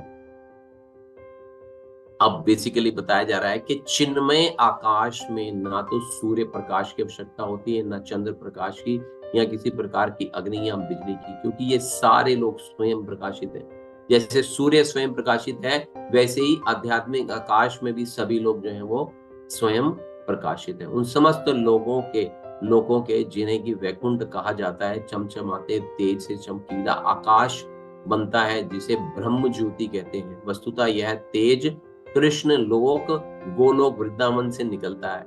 इस तेज का एक अंश महत्त्व अर्थात भौतिक जगत से आच्छादित रहता है। जब तक जीवात्मा उस परम धाम तक नहीं पहुंच जाता, वह संतुष्ट नहीं रहेगा, क्योंकि कृष्ण से संबंधित रहना जीव की मूल अवस्था है। उस परम धाम तक केवल शरणागति से ही पहुंचा जा सकता है, अन्य किसी साधन से नहीं। तो अर्जुन पूछता है कि चलो ये बात तो मेरे समझ में आ गई, और वापसी क्या है? मैंने जैसे पहले भी आपसे पूछा कि वापसी, तो भगवान कहते हैं जो लोग वहां पहुंच जाते हैं, वहां मीन्स जो आध्यात्मिक धाम में पहुंच जाते हैं, वे फिर इस भौतिक जगत में लौट कर नहीं आते। यहाँ पे भगवान बता रहे हैं कि ये भगवान की वाणी है। देखिए यहाँ पे भगवान स्पष्टता अर्जुन को क्लियर कर रहे हैं कि जो लोग मेरे धाम में आ जाते हैं, वे इस फिर भौतिक जगत के अंदर में वापस लौट के नहीं आते। अर्जुन बोलता है कभी भी नहीं आते, तो भगवान बोलते हैं हाँ, कभी भी नहीं आते। तो आपके और जीव के बीच में संबंध क्या है ना? आपके और जीव के बीच में संबंध क्या है? तो यहाँ पे जीव का जो देहांतरण है या जो ट्रांसमाइग्रेशन होता है, वो किस प्रकार से होता है, इसके विषय में भगवान यहाँ पे बता रहे हैं। तो भगवान बोलते हैं माम एव अंशो जीव लोके जीव भूते सनातना, कि इस बद्ध जगत के सारे जीव मेरे शाश्वत अंश हैं। तो यहाँ पे हमारे को समझना होगा कि भगवान यहाँ पे बता रहे हैं कि इस जो जगत है उसको तो पहले भगवान ने क्या बोला, इस बद्ध जगत के अंदर, यू नो, ये जगत जो है वो क्या है, वो बद्ध है। तो बेसिकली जीव का देहांतरण किस प्रकार से होता है, तो इस श्लोक में जीव का स्वरूप जो है ना वो स्पष्ट है। जीव परमेश्वर का सनातन रूप से बेसिकली सूक्ष्म अंश, जिसको कि हम लोग बोल सकते हैं ना, वो है। तो यहाँ पे बेसिकली हम लोग अंश को समझते हैं थोड़ा सा। तो क्या हम भगवान का अंश हैं, या हम थोड़ा सा इसको आप लोगों को भी समझ देगा कि क्या हम हमेशा ही बोलते हैं हम भगवान का अंश है, हम भगवान का अंश है। तो क्या एक्चुअल में हम लोग भगवान का अंश है? नहीं, हम भगवान के शरीर का अंश नहीं, बल्कि हम उनकी जो शक्ति होती है, भगवान की जो एनर्जी होती है, हम उसका अंश होते हैं बेसिकली। तो इसको अंडरस्टैंड अच्छे से कर लीजिए कि हम भगवान का डायरेक्ट अंश नहीं होते हैं, यू नो।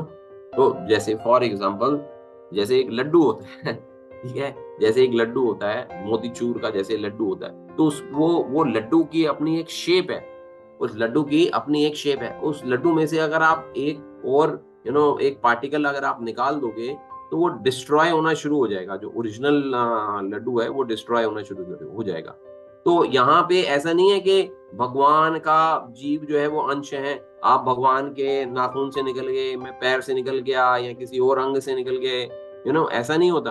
भगवान की एक शक्ति है, जिसको कि हम लोग तटस्था शक्ति बोलते हैं, मार्जिनल एनर्जी जिसको हम लोग बोलते हैं। तो जीवों की जो उत्पत्ति होती है वो उस मार्जिनल एनर्जी या तटस्था शक्ति से बेसिकली जो होती है ना, उससे होती है।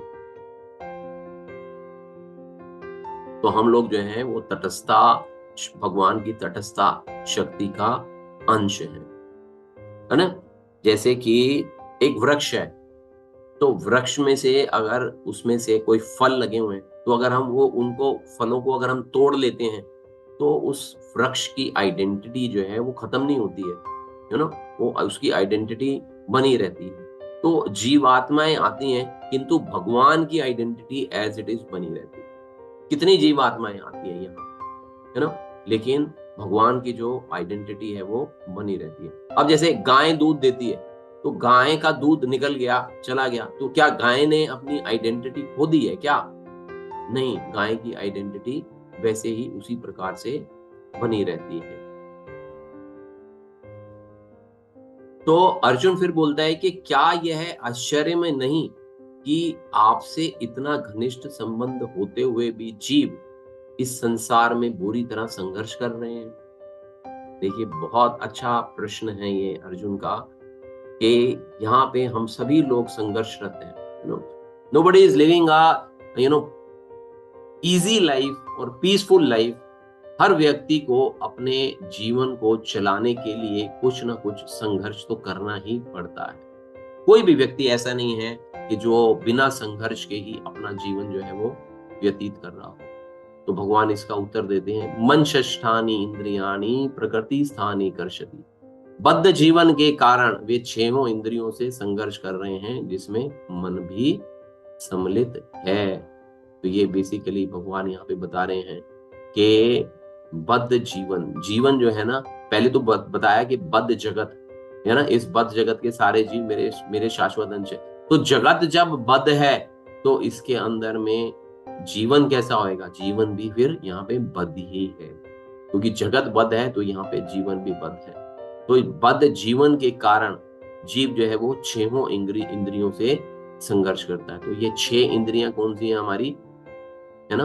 आंख, कान, नाक, है ना, त्वचा, तो ये हमारी, और मन, तो ये हमारी बेसिकली विषय इंद्रियां रहती हैं। विषय इंद्रियां जिनको कि हम लोग बोलते हैं, ये विषय रहते हैं जिनकी वजह से हम लोग आकर्षित हो जाते हैं, रूप के प्रति हम लोग आकर्षित हो जाते हैं। जब हमारी आंख रूप देखती है या कुछ सुनते हैं तो हम लोग आकर्षित हो जाते हैं। जिह्वा तो हमारी बहुत ही मजेदार रहती है, इस पे तो हम लोग सदैव ही अटैच होते हैं इससे कि बस इसको कुछ दे दो।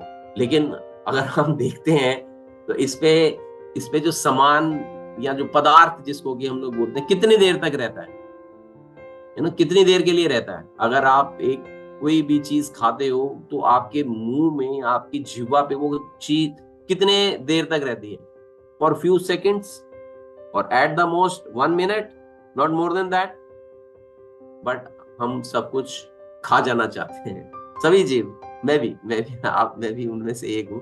सभी लोगों का ऐसा ही है, तभी तो हम लोग यहाँ पे बंधे हुए हैं, अदरवाइज बंधने का क्या कारण है?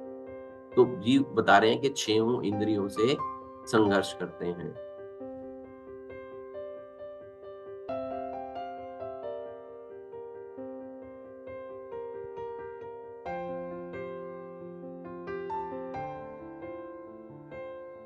बद्ध जीवन का जीवात्मा पर क्या प्रभाव पड़ता है? चलिए, आपने बता दिया कि जी बद्ध जगत है, बद्ध जीवन है।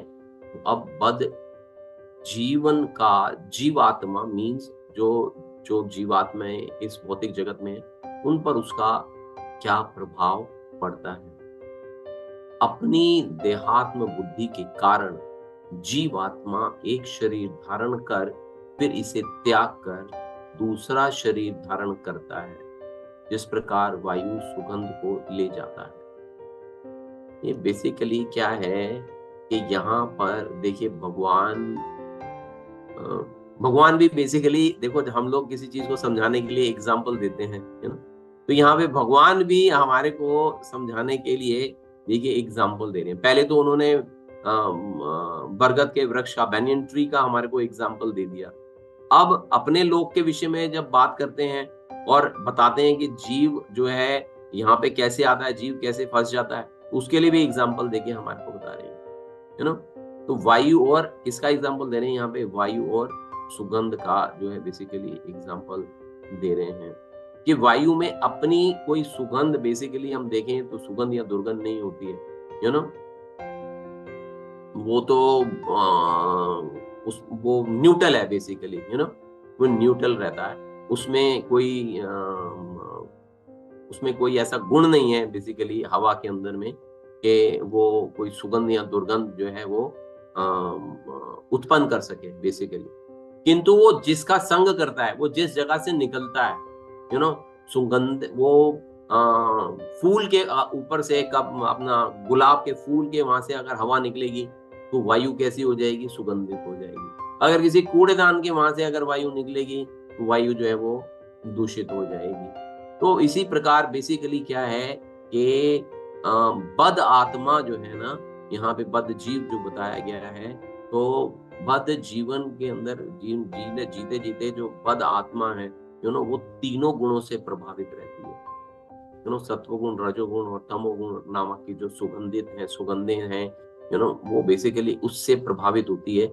और जिस गुण से जीवात्मा जितनी प्रभावित होती है, उसके हिसाब से उसका जो बंधन होता है वो उसके हिसाब से उसमें बंधी रहती है, यू नो। कोई अगर सत्व गुण के अंदर में है तो वो कम बंधा हुआ होगा।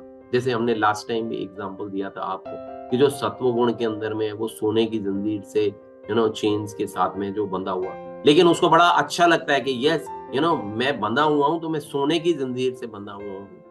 और जो रजोगुण के अंदर में है वो चांदी की उससे बंधा हुआ है, चांदी से जंजीरों से बंधा हुआ है। तमोगुण वाला लोहे की जंजीरों से। तो जिस प्रकार का गुण का प्रभाव जीव पर रहता है, तो जीव आत्मा उसी प्रकार से इस बद्ध जगत के अंदर में, यू नो, बंधी रहती है। जीव बेसिकली अगर हम देखें तो जीव आत्मा जो है वो स्वतंत्र है, उसको कोई बाउंडेशन नहीं है, यू नो। जैसे भगवान इंडिपेंडेंट हैं, ऐसे जीवात्मा भी इंडिपेंडेंट है, बिकॉज हम लोग भगवान का अंश बोलते हैं ना हम अपने आप को। तो जैसे जो गुण भगवान के अंदर में है वही गुण मेरे के अंदर में, मैं भी स्वतंत्र हूँ, भगवान भी स्वतंत्र है, जीवात्मा स्वतंत्र है, यू नो।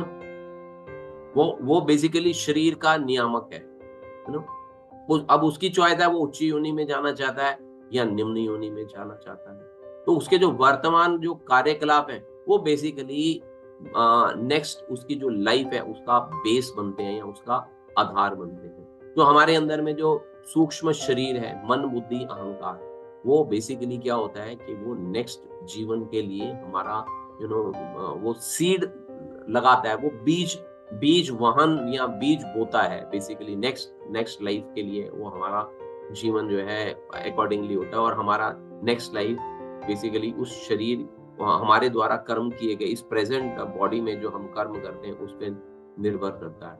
तो इसमें जीव क्या करता है, जैसे बंधनों में बंधा रहता है, तो एक शरीर को छोड़ता है, फिर देहांतरण की प्रक्रिया होती है, फिर दूसरे शरीर में रहता है, फिर वहां से तीसरे शरीर में रहता है, यू नो। तो उसकी मृत्यु के समय जैसी चेतना बनी रहती है, उसकी मृत्यु के समय जिस प्रकार की चेतना बनी रहती है, उसको नेक्स्ट लाइफ के अंदर में उसी प्रकार का शरीर जो है वो प्राप्त होता है। जैसे हमने 8 चैप्टर के अंदर में पढ़ा था, 8.5 में था ना, कि अंत काले च मामेव स्मरण मुक्तवा कलेवरम या प्रयादि समद्भाव यादि नास्त्यत संचया। जीवन के अंत काल में जो केवल मेरा स्मरण करते हुए शरीर त्यागता है, वह तुरंत मेरे स्वभाव को प्राप्त होता है, इसमें रंच मात्र भी संदेह नहीं है। तो भगवान बताते हैं कि आपकी चेतना कैसी होनी चाहिए मृत्यु के समय। तो यहाँ पे केवल देखिए हमारे को अपने जीवन को आध्यात्मिक जीवन की ओर कैसे लेके जाना, सिर्फ वही नहीं कुल्हाड़ी के साथ में काट देना वृक्ष को, सिर्फ यही नहीं बताया जा रहा, ये भी बताया जा रहा है कि आपको अपनी मृत्यु जो है वो आपकी मृत्यु भी किस प्रकार की होनी चाहिए। वहां पे उसको भी भगवान जो है यहाँ पे बड़े अच्छे से हमारे को समझा रहे हैं। तो बेसिकली इसको कौन समझ सकता है, तो अब अर्जुन का प्रश्न है, तो इसे कौन समझ सकता है? तो भगवान कहते हैं कि जिसकी आंखें ज्ञान से प्रकाशित होती हैं, ज्ञान चक्षुषा, ऐसे लोग जो हैं इसको समझ सकते हैं। तो ऐसे लोग कौन है? ऐसे लोग कौन है? जो आत्म साक्षात को प्राप्त है, जिन्होंने आत्म साक्षात्कार प्राप्त किया है, या आत्म साक्षात्कार के लिए प्रगतिशील हैं, या ट्राई कर रहे हैं, या जैसे वी ऑल आर साधकास, हम सब लोग साधक हैं, हम लोग भी प्रयास कर रहे हैं आत्म साक्षात्कार के लिए, या भगवान की भक्ति के लिए, या भगवान को प्राप्त करने के लिए, या जो भी हमारे को विधि विधान बताए जा रहे हैं, जो भी हमारे को इंस्ट्रक्शंस दी जा रही हैं, we are also following them, we are also साधकास।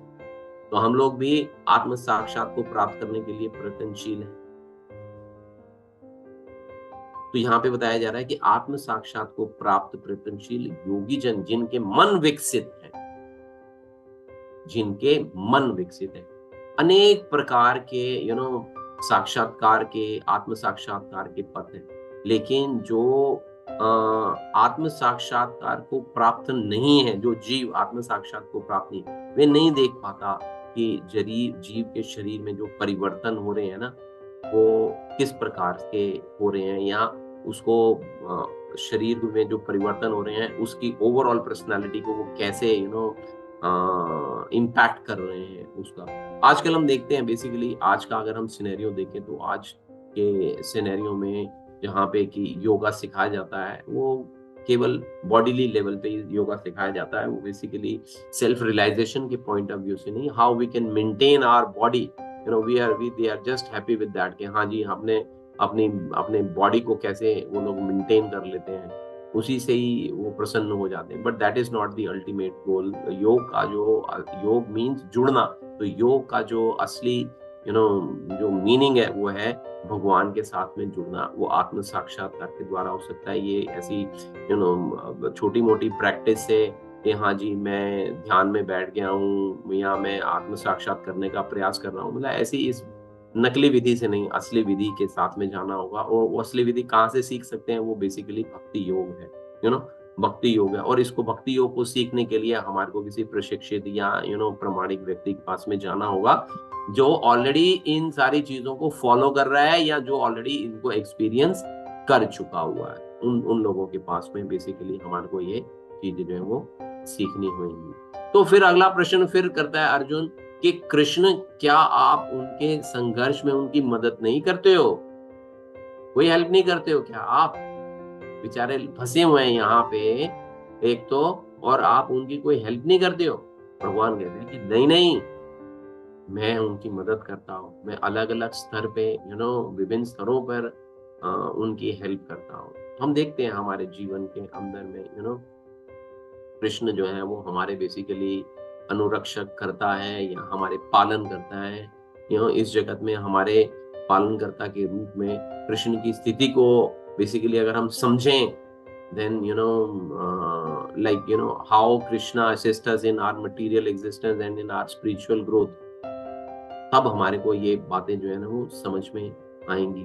Basically अज्ञानी मनुष्य जो होता है ना वो ये नहीं समझ पाता है कि ये सारी चीजें ना कैसे घटित हो रही हैं, लेकिन भगवान यहाँ पर जो कुछ बतला रहे हैं उसे समझकर ज्ञान प्राप्त किया जा सकता है, उसे जानकर ज्ञान प्राप्त किया जा सकता है। जैसे सूर्य का प्रकाश परमेश्वर के आध्यात्मिक आकाश में आध्यात्मिक तेज के कारण है ना, हमारे अपने उससे नहीं है।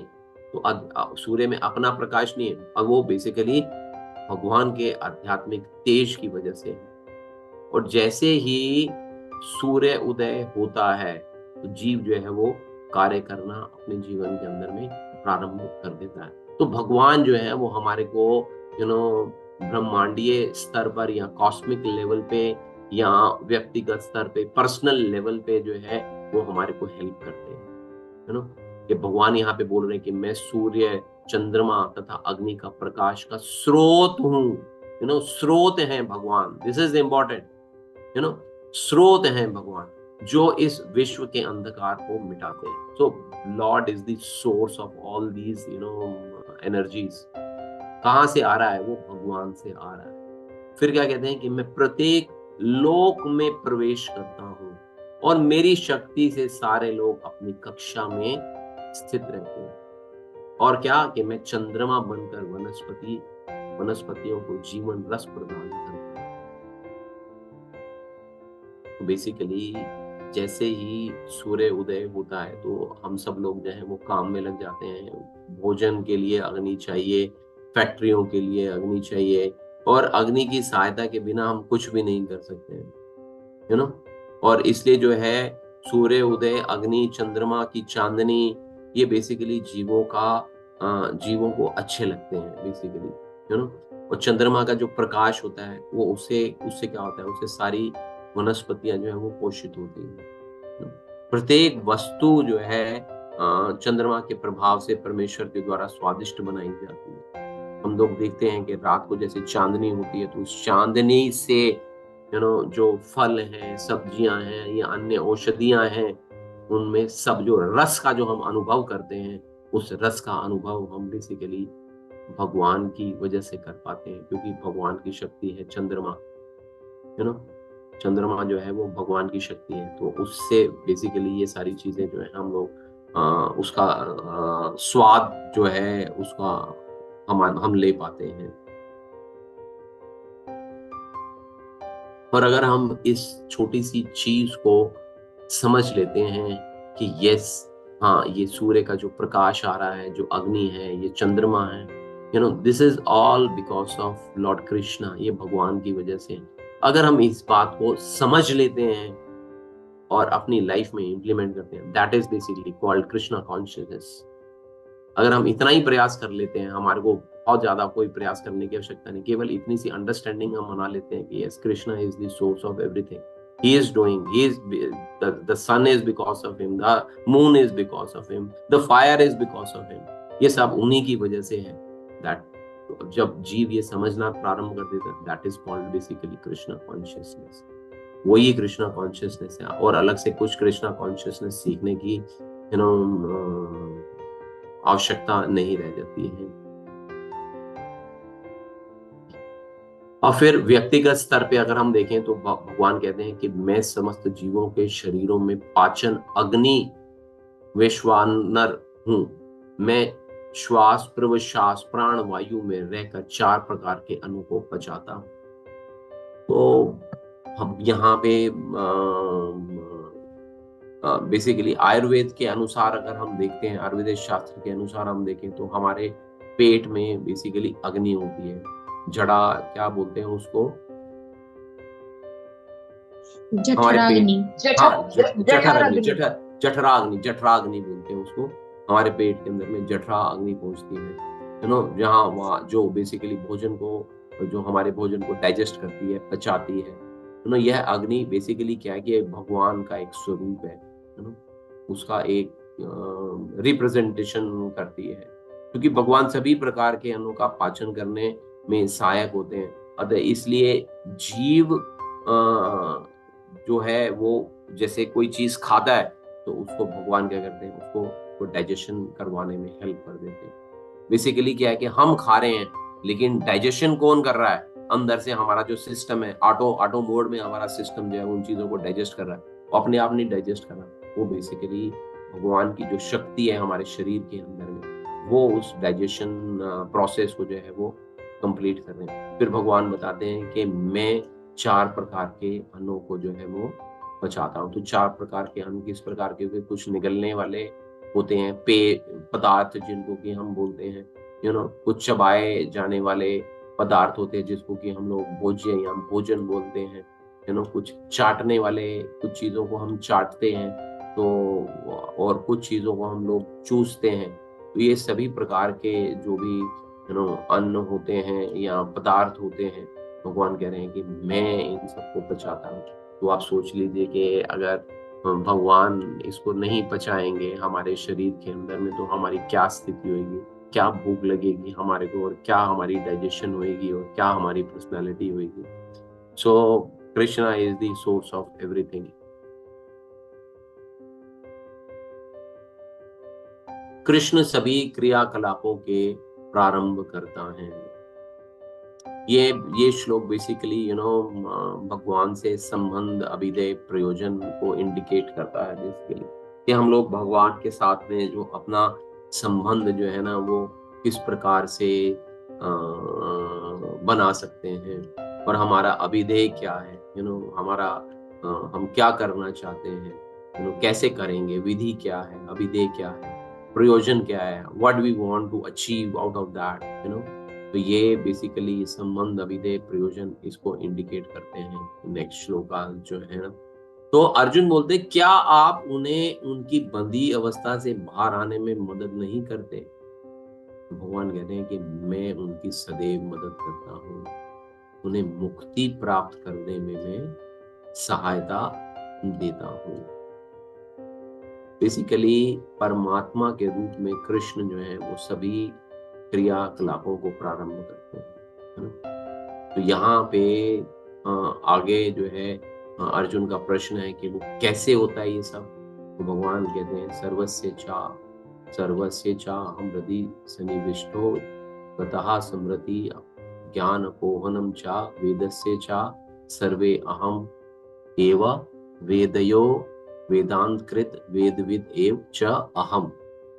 क्या मैं प्रत्येक जीव के हृदय में आसीन हूँ।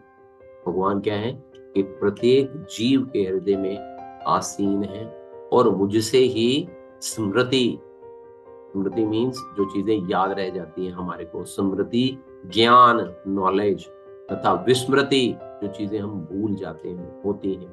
मैं प्रत्येक जीव के हृदय में आसीन हूँ, मुझसे ही स्मृति ज्ञान तथा विस्मृति होती है।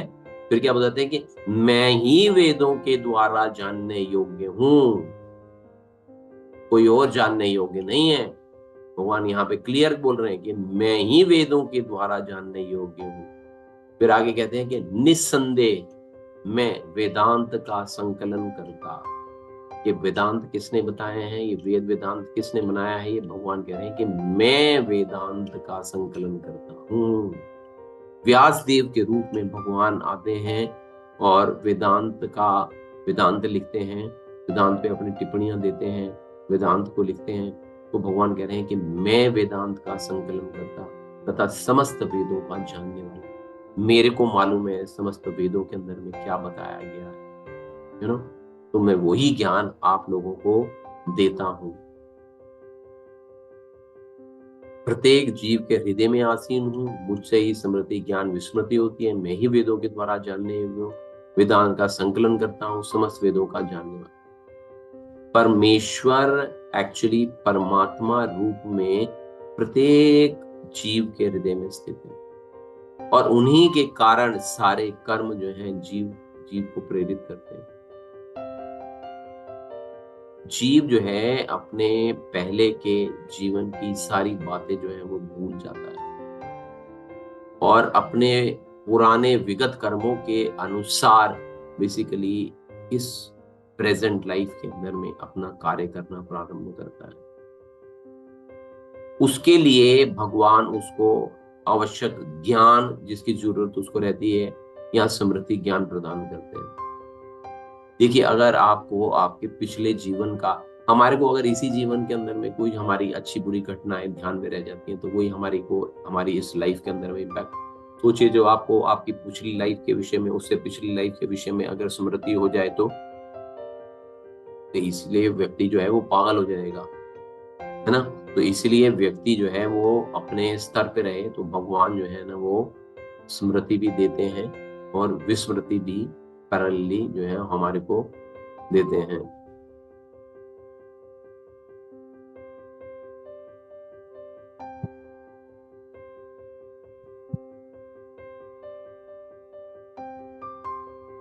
अर्जुन बोलता है, क्या आप इसको थोड़ा सा और डिटेल में मेरे को समझा सकते हो क्या? तो आपने ये बताया। तो भगवान बताते हैं कि ये जो अब 16, 17, 18 वाला जो श्लोक है वो वेद और वेदांत का सारांश, बेसिकली वेदांत का सूत्र सार क्या है, और जिसको कि अभी हमने बताया था प्रारंभ में कि श्लोकी गीता, उसका एक्सप्लेनेशन जो है ना कि basically relationship between Krishna and the जीवा, और this is basically the essence. These three shlokas are the essence of Vedanta. How Krishna is Purushottam. पुरुषोत्तम कृष्ण जो है वो पुरुषोत्तम किस प्रकार से है। तो भगवान, अर्जुन का प्रश्न है, क्या आप उसे और विस्तार में बताएंगे? तो भगवान बताते हैं जीवों की स्थिति, जीवों की स्थिति क्या है कि जीव दो प्रकार के होते हैं, एक चयुत होते हैं और एक अचयुत होते हैं। चयुत और अचयुत का क्या अर्थ हुआ? चयुत मीन जो जिनका की पतन हो जाता है, जो अपनी स्थिति से गिर जाते हैं, फॉलेबल सोल्स जिनको कि हम लोग बोलते हैं, जो अपनी स्थिति से नीचे गिर जाती है, जिसका पतन हो जाता है। और दूसरे प्रकार के जीव क्या होते हैं? वो अचयुत होते हैं, इनफॉलेबल होते हैं, जिनका की पतन नहीं होता, उत्थान होता है, जिनका पतन नहीं होता। ऊपर की ओर तो उठ सकते हैं, नीचे की ओर नहीं उठ सकते। जिस प्रकार के हम लोग बोलते हैं कि जीवात्माएं जो है वो दो प्रकार की हैं, एक बद्ध जीवात्मा होती है और एक मुक्त जीवात्मा होती है। तो ऐसे ही जीव जो है उनको चयुत और अचयुत जो है ना वो कहा गया है कि भौतिक जगत में प्रत्येक जीव चयुत या क्षर होता है। इस जगत के अंदर में जितने भी जीव हैं बेसिकली वो सारे के सारे जो हैं वो चयुत हैं, अर्थात जो नीचे गिर सकते हैं। उनकी टेंडेंसी ऐसी रहती है कि हमारा वी ऑल आर फॉलेबल, हम सबका पतन जो है ना वो हो सकता है। व्हाई लॉर्ड इज सेइंग कि हम लोग चयुत हैं। बेसिकली जब इंद्रिय विषय हमारे सामने आते हैं तो हम लोग स्टेबल नहीं रह पाते हैं। जब इंद्रिय विषय हम लोगों के सामने आते हैं तो हम लोग अपनी स्थिति को मेंटेन नहीं कर पाते हैं। हम कहीं ना कहीं गिर जाते हैं अपनी स्थिति से, जो हम मन में भी मेंटेन करके चलते हैं कि yes I will follow this rule, but the moment something is there और सम विषय वस्तु कोई सामने आती है तो हम लोग अपने जो प्रण किए होते हैं उन प्रणों को तोड़ देते हैं। विश्वामित्र और मेनका का यहाँ पे एग्जाम्पल दे सकते हैं हम लोग। लेकिन भगवान कह रहे हैं कि आध्यात्मिक जगत में प्रत्येक जीव अचयुत कहलाता। वहां पे जो आध्यात्मिक जगत है भगवान का, basically this is the comparison between material world and the spiritual world. तो यहाँ पे जो जीव आत्माएं हैं वहां पे भी हमारे जैसी जीव हैं, जीव आत्माएं हैं भगवान के धाम में भी, तो वो अचयुत हैं, उनका उन पे कोई प्रभाव नहीं पड़ता। मैं एक भागवतम में पढ़ रहा था, भागवतम के एक श्लोक में आया था कि जो भगवान के लोक में जो जो स्त्रियां होती हैं वो बहुत सुंदर होती हैं, उनके नितंब बड़े सुंदर हैं, उनका रूप बड़ा सुंदर है, लेकिन इतनी सुंदरता होने के बावजूद भी वहां पे जो पुरुष स्वरूप में जो जीवात्माएं वहां पे हैं वो अट्रैक्ट नहीं हो पाती हैं उनकी सुंदरता के साथ में। या उनके रूप को देख के वो अट्रैक्ट नहीं होती। तो वो क्यों अट्रैक्ट नहीं होती हैं, उसका रीजन बताया था, बहुत अच्छा था कि उसका रीजन ये था कि because they are so much involve in Krishna consciousness, या वो लोग भगवान की सेवा में अपने आप को इतना अंगेज रखते हैं कि उनका ध्यान ही नहीं जाता है उस तरफ कि मेरे मेरे मेरे मैं जिसका संग कर रहा हूँ, मैं जिसके साथ में रह रहा हूँ वो बहुत सुंदर स्त्री है, या मेरे को इसका इसका मेरे को भोग करना है, इस प्रकार का विचार ही नहीं आता है। So that is what the जीवास इन आध्यात्मिक जगत आर अच्युत या इनफॉलिबल बोलते हैं इनको। इन दोनों के अतिरिक्त अब नेक्स्ट बताते हैं, दिस वाज दी 15.16, अब 17 में बोलते हैं कि इन दोनों के अतिरिक्त, च्युत और अच्युत के अतिरिक्त एक परम पुरुष परमात्मा है। This is what we need to understand कि इन दोनों के अतिरिक्त क्या है कि एक परम पुरुष परमात्मा है जो साक्षात अविनाशी है। So this is the second information which Lord Krishna is providing us के परम पुरुष परमात्मा के रूप में भगवान जो हैं वो हमारे साथ में हमेशा रहते हैं, जो साक्षात अविनाशी हैं, जो हमारे हम लोग एग्जाम्पल भी देते हैं कि हमारे शरीर के अंदर में भगवात्मा जो है वो चैत्य गुरु के रूप में हमेशा हमारे साथ में रहते हैं और हमारे को इंस्ट्रक्ट करते रहते हैं कि what is right, what is wrong, what need to do, what we don't need to do. But even then we are independent, हम लोगों की स्वतंत्रता है, हम लोग स्वतंत्र जीव हैं। Even then after he guides us, it is our decision, it is our independence whether we should accept Chaitya Guru's instruction or not. If we accept Chaitya Guru's instruction, then we can elevate ourselves for spiritual life. Otherwise हम जो है नीचे जो है हम लोग गिर जाएंगे। तो भगवान जो है वो बता रहे हैं कि मैं परम पुरुष परमात्मा के रूप में जीवों के साथ में हूं, जो मैं अविनाशी हूं। फिर लास्ट में बोलते हैं चूंकि मैं क्षर तथा अक्षर दोनों से परे हूं और चूंकि मैं सर्वश्रेष्ठ हूं। भगवान यहाँ पे देखिए अपने विषय में बता रहे हैं, क्षर अक्षर मीन्स च्युत अच्युत दोनों से परे हूं और मैं सर्वश्रेष्ठ हूं, अतएव मैं इस जगत में तथा वेदों में परम पुरुष के रूप में विख्यात हूँ। यहाँ पे भगवान ने जो पुरुषोत्तम योग जो इस चैप्टर का नाम है उसको सिद्ध कर दिया है यहाँ पे, क्योंकि भगवान कह रहे हैं कि मैं परम पुरुष के रूप में इस जगत के अंदर में मैं विख्यात हूँ।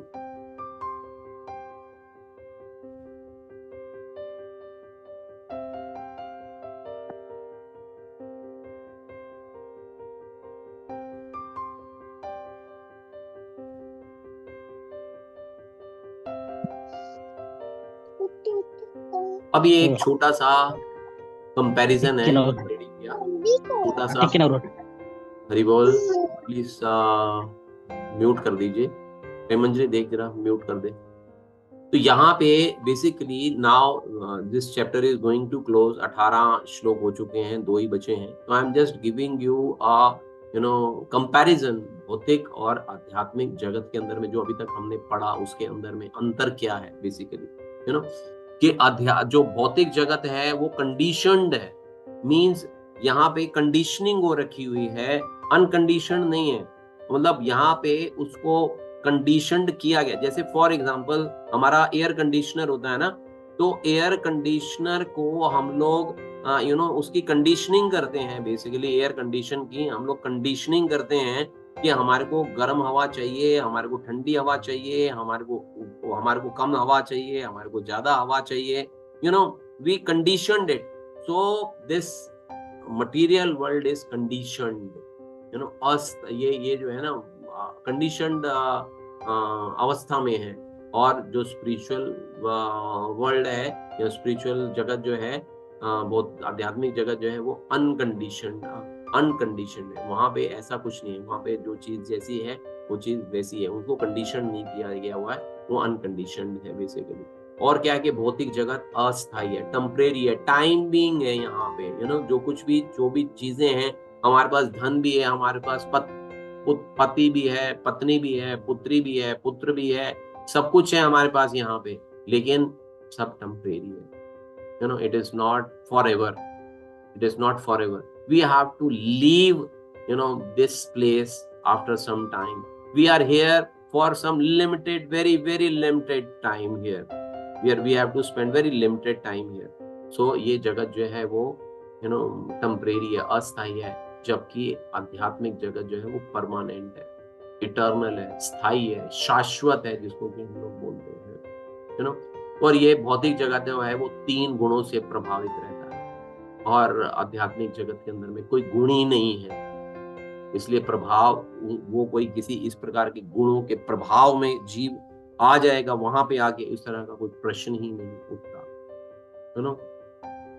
तो यहाँ पे परेशान होते रहते हैं हम लोग, संघर्ष करते हैं हम लोग परेशान होते हैं, और आध्यात्मिक जगत के अंदर में कोई डिस्टर्बेंस नहीं, कोई परेशानी नहीं है, तो बेसिकली भौतिक जगत जो है वो अंधेरा है, अंधेरे का स्थान है, यहाँ पे प्रकाश के लिए सूर्य की आवश्यकता पड़ रही है, तो वो जो स्पिरिचुअल वर्ल्ड है, आध्यात्मिक जगत है, वो आत्म प्रकाशित है, स्वयं से उसके अंदर में प्रकाश है, तो यहाँ पे क्या है, बेसिकली लस्ट है, और वहां पे प्रेम है। एक्चुअल में यहाँ पे जिसको हम लोग प्रेम बोलते हैं, दैट इज नॉट बेसिकली प्रेम नहीं है, दैट इज बेसिकली लस्ट है वो बेसिकली।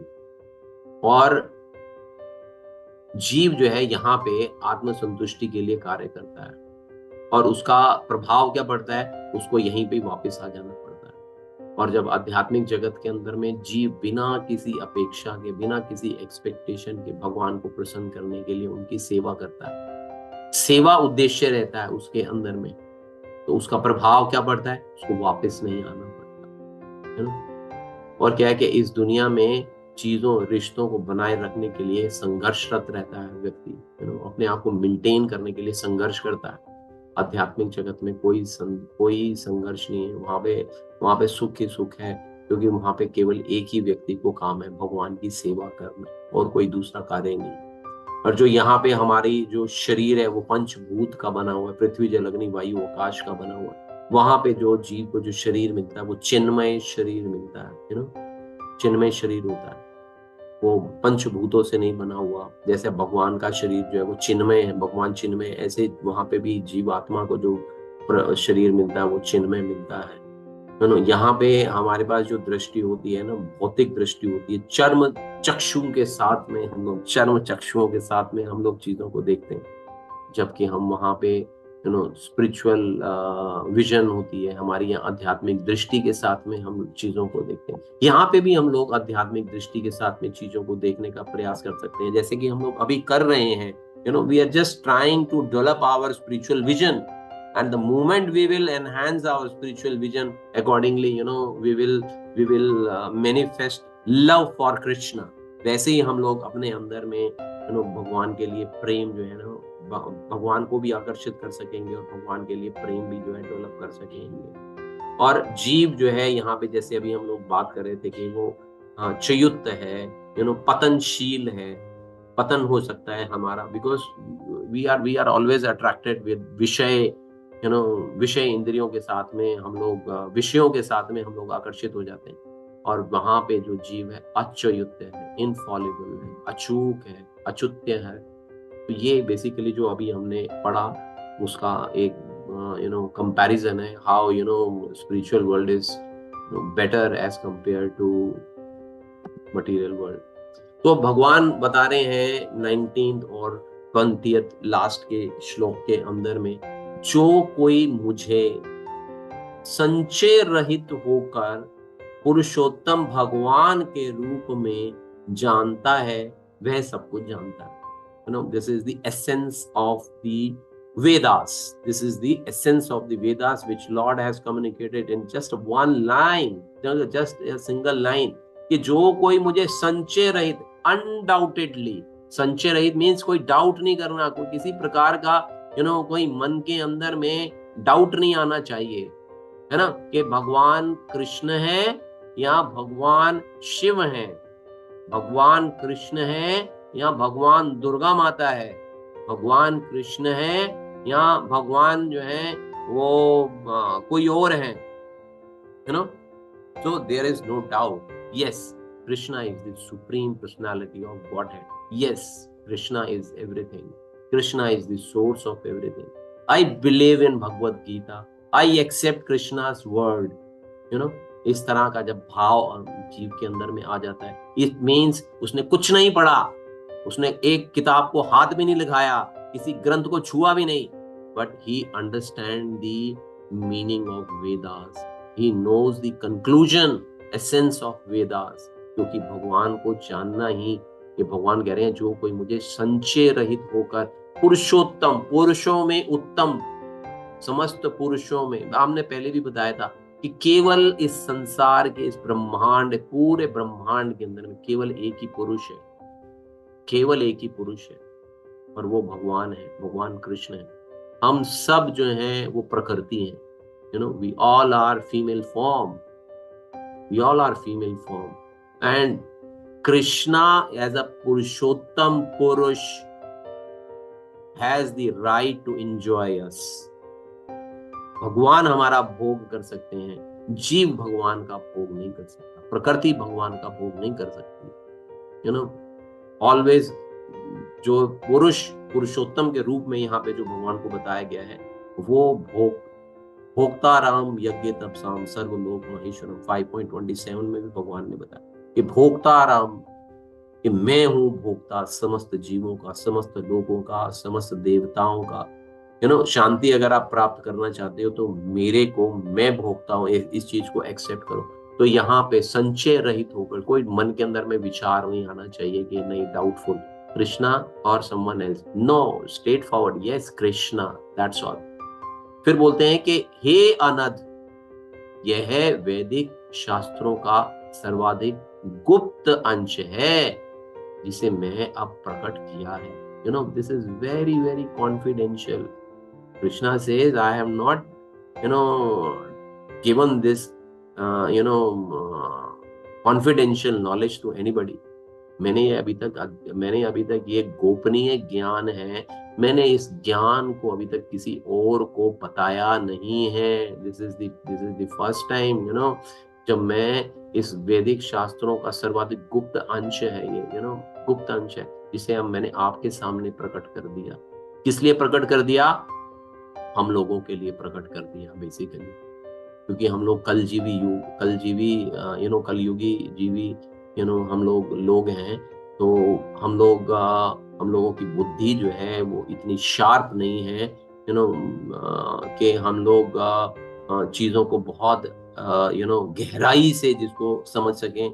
जैसे कि उपनिषद होते हैं, तो उपनिषदों के अंदर में जो इंफॉर्मेशन है वो सूत्रों में दी जाती है, यू नो, समीकरणों में दी जाती है, सूत्रों में दी जाती है, इक्वेशंस में दी जाती है. और फिर उसको आचार्यगण क्या करते हैं, फिर उसको खोलते हैं, उन सूत्रों का मीनिंग बताते हैं. यू नो, सामान्य जन नहीं समझ सकता. किसी गुरु की या किसी प्रमाणिक गुरु की आवश्यकता पड़ती है. Then we can understand the meaning of Upanishad या सूत्रों को, या जो यहाँ पे हम बोल दें कि जो श्लोकास हैं उनको समझने के लिए हमारे को किसी, बट यहाँ पे सिंपली भगवान ने बता दिया कि मैं ये गुप्त अंश था, इसको मैंने प्रकट कर दिया. क्या गुप्त अंश था? कि मुझे संचेत रहित होकर पुरुषोत्तम भगवान के रूप में जान लो. ये बेसिकली गुप्त चीज थी जिसको भगवान ने उजागर किया हमारे सामने. फिर लास्ट में बोलते हैं कि जो कोई इसे समझता है वह बुद्धिमान हो जाएगा, उसके प्रयास पूर्ण होंगे, और ऐसा व्यक्ति मेरी पूर्ण भक्ति में रत होता है. ये भी बता दिया कि भक्ति के लिए who is entitle for the bhakti, कौन कर सकता है? जो ये समझता है, भगवान कहते हैं वो बुद्धिमान हो जाएगा. भगवत गीता के 10.10 में भी भगवान इसको उजागर करते हैं, इस बात को उजागर करते हैं. भगवान कहते हैं कि मैं उनको बुद्धि देता हूँ जो लोग मेरे शरण में आते हैं, मैं उनको बुद्धि प्रदान करता। बेसिकली कृष्ण को जानने का अर्थ है सब कुछ जान लेना। Knowing Krishna means knowing everything. Krishna का ज्ञाता सब कुछ जानता है। हमारे जो वैदिक शास्त्र हैं बेसिकली श्रुति कहलाते हैं, जिसका अर्थ है श्रवण करके सीखना, सुन के सीखना। इस श्लोक में भी भगवान स्पष्ट बताते हैं कि जो भगवान कृष्ण को परम पुरुष के रूप में जानता है वही सारी वस्तुओं का ज्ञाता है ना। पूर्ण ज्ञाता जो है वो बेसिकली समय का अपव्यय किए बिना कृष्ण भावनामृत में लग जाता है। वो टाइम नहीं लगाता, सोचता नहीं है कि मेरे को क्या करना है। Yes, Krishna consciousness is the only route. Krishna consciousness is the only route, अर्थात भगवान की भक्ति करने लगे। मनुष्य को चाहिए, साधक को चाहिए कि वे किसी अधिकारी से सुने, अधिकारी से समझे, कि प्रमाणिक व्यक्ति से सुने जिसको कि इन चीजों का ज्ञान है। ऐसा नहीं कि केवल हम अपने आप से ही शुष्क चिंतन करते हैं। हम हमारे को लगता है कि नहीं, मैं अपने आप से ही कर लूंगा, अपने आप ही समझ लूंगा सारी चीजें। ऐसा नहीं है। शुष्क चिंतन से नहीं सीखना। हमारे को अच्छे भाव से भगवत गीता को सुनना है और अपने सारे जीवन को भगवान को अधीन करना है। यही बेसिकली अगर हम इन चीजों को अगर हम समझ लेते हैं तो ये बेसिकली वेदों का प्रयोजन जो है, जिसको कि हम लोग बोलते हैं, वो यही है कि टू अंडरस्टैंड कृष्ण। भगवान के फिलॉसफी को या भगवान के दर्शन को समझने के लिए हमारे को उनकी सेवा में अपने आप को इन्वॉल्व करना पड़ेगा। अपने आप को जो हमारे अंदर में जो कलमश हैं उनमें से बाहर निकलना पड़ेगा। भक्ति जो है वो बेसिकली आध्यात्मिक ज्ञान की, जिसको हम बोलते हैं कि एक विधि टाइप है, विधि है एक बेसिकली। जहां पे भी भक्ति होएगी वहां पे भौतिक कलमश नहीं होएगी। इस चीज को हम लोग अंडरस्टैंड कर लें बहुत अच्छे से। भगवत गीता और भगवान, बेसिकली भगवत गीता और भगवान जो है वो एक ही है। There is no difference, there is no difference.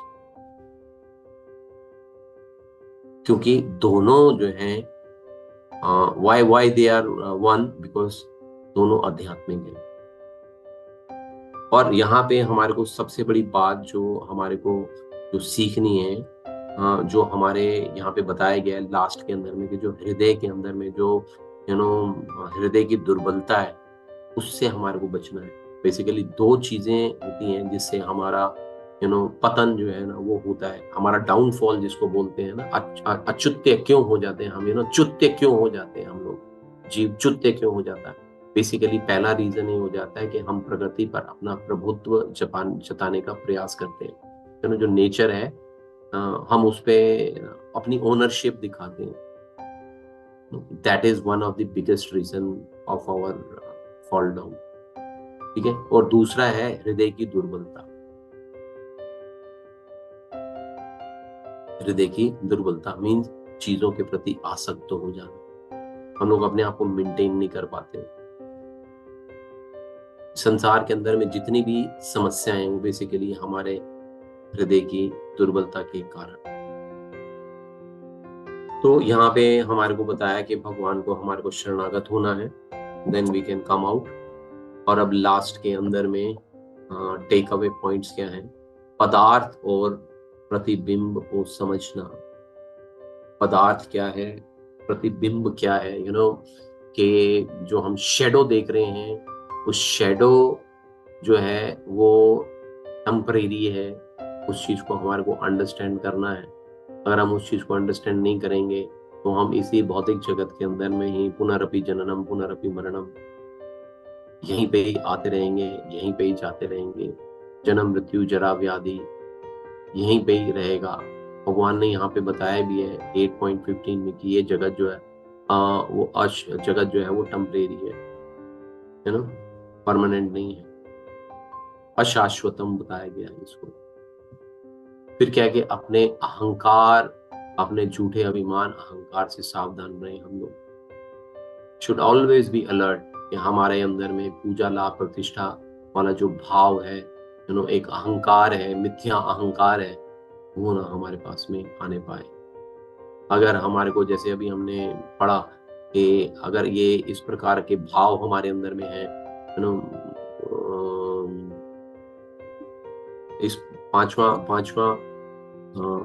श्लोक है ना, निर्माण मोहा जित संग दोषा, फिफ्थ के अंदर में हमारे को बताया कि इन दोषों से हमारे को बाहर निकलना है, तभी हम लोग भगवान का संग प्राप्त कर सकते हैं।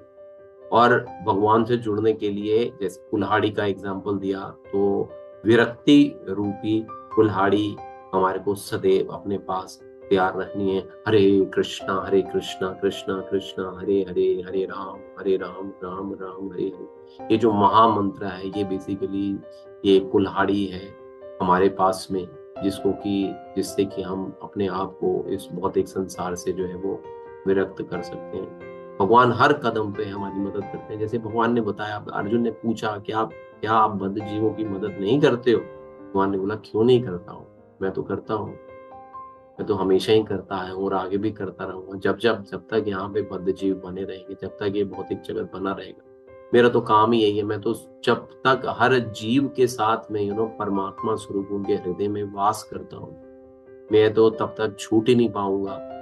ठीक है ना? तो भगवान जो है वो हमारे हर कदम में हमारी मदद करते हैं, लेकिन हमारे को इतना अपने आप को केपेबल बनाना होगा कि जो भगवान मदद कर रहे हैं हम उसको देख सकें, हम उसको महसूस कर सकें। इसी को आत्म साक्षात्कार या सेल्फ रियलाइजेशन बोलते हैं। जब हम सीखते सीखते इतना सीख जाएं कि हमारे को चीजें कि भगवान हमारी मदद कर रहे हैं, हम इस चीज को पहचानना प्रारंभ कर दें, जब हम इसको पहचानना प्रारंभ कर दें, दैट इज कॉल्ड कि भगवान हर कदम पे मेरी मदद कर रहे हैं। That is called basically self realisation. तब जीव जो है एलिवेटेड हो जाएगा, तब वो है उसका हृदय जो है वो हृदय की दुर्बलता जिसको हमने बोला, और प्रकृति पर प्रभुत्व जताने की जो इच्छाएं हैं, वो सारी की सारी उनसे वो मुक्त हो जाएगा। और फिर क्या होगा, उससे फिर ज्ञान का प्रकट्य हो जाएगा। ज्ञान का प्रकट्य क्या? कि Krishna is the source of everything, I am the servant of Krishna, मैं भगवान का नित्य दास हूँ। ये वाला भाव जब जीव के अंदर में आ जाएगा तो इसको विरक्ति बोल देंगे हम लोग। इस संसार में रहते हुए भी ऐसा नहीं है कि हम यहाँ पे रहते हुए भगवान को प्राप्त नहीं कर सकते। ये सारी की सारी, ये बेसिकली जो हमारे को ये जगत मिला है, ये basically this is the opportunities being given by Lord Krishna, कि हम लोग यहाँ पे प्रैक्टिस कर सकें how to live a life, how we will live in spiritual world. So here we need to practice.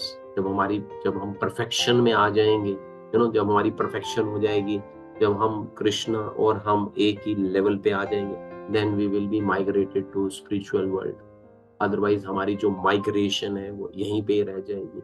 Will be migrated, but migrated in another body, not in spiritual world, but in material body. So this is our decision how what kind of migration we want. We want migration from one body to another body, or we want one body to spiritual world in the service of Krishna. That is our choice. This will come out from the self realization. और इस chapter के जो महत्वपूर्ण श्लोक हैं, सबसे छोटा chapter और सबसे ज्यादा इसके अंदर में श्लोक जो हैं वो महत्वपूर्ण श्लोक हैं। पहला, दूसरा, पांचवा, सातवां, आठवां, 9वां, 15वां, 19वां और 20वां। These all are कितने हो गए? 2, 2, 4, 2, 6, 2, 8 और 1, 9। 20 में से 9 श्लोक जो हैं they are so important shlokas. तो ये हम ध्यान कर सकते हैं, इनको हम लोग याद कर सकते हैं जैसा भी हम लोग चाहें। तो this was the conclusion of the chapter 15। हम लोग चैप्टर जो ज्ञान योग है उसमें 6 चैप्टर हैं। तो today we have completed the half journey, जिसको कि हम लोग बोल सकते हैं कि आज हमने आधी जर्नी जो है वो पूरी आधी जर्नी कंप्लीट कर ली है हमारी। अब हमारी 17 16 17 18 जो है वो हमारे रह गए हैं। 18 is basically again the summary essence of whatever we have studied till now। जो भी हमने अभी तक पढ़ा, जो भी हमने ज्ञान अर्जित किया, उसका बेसिकली 18 चैप्टर जो है वो समरी ही है। 17 में कुछ हमारे को जानकारी मिलेगी। 16th is very important chapter, please don't miss chapter 16। वैसे तो सारे ही इंपॉर्टेंट है, तो बहुत सारी आप इसको कंक्लूड कर सकते हो ऐसे कि जैसे आप कितने, जब हमने ये क्लास प्रारंभ की थी, मेरे को ध्यान है दैट टाइम वी वर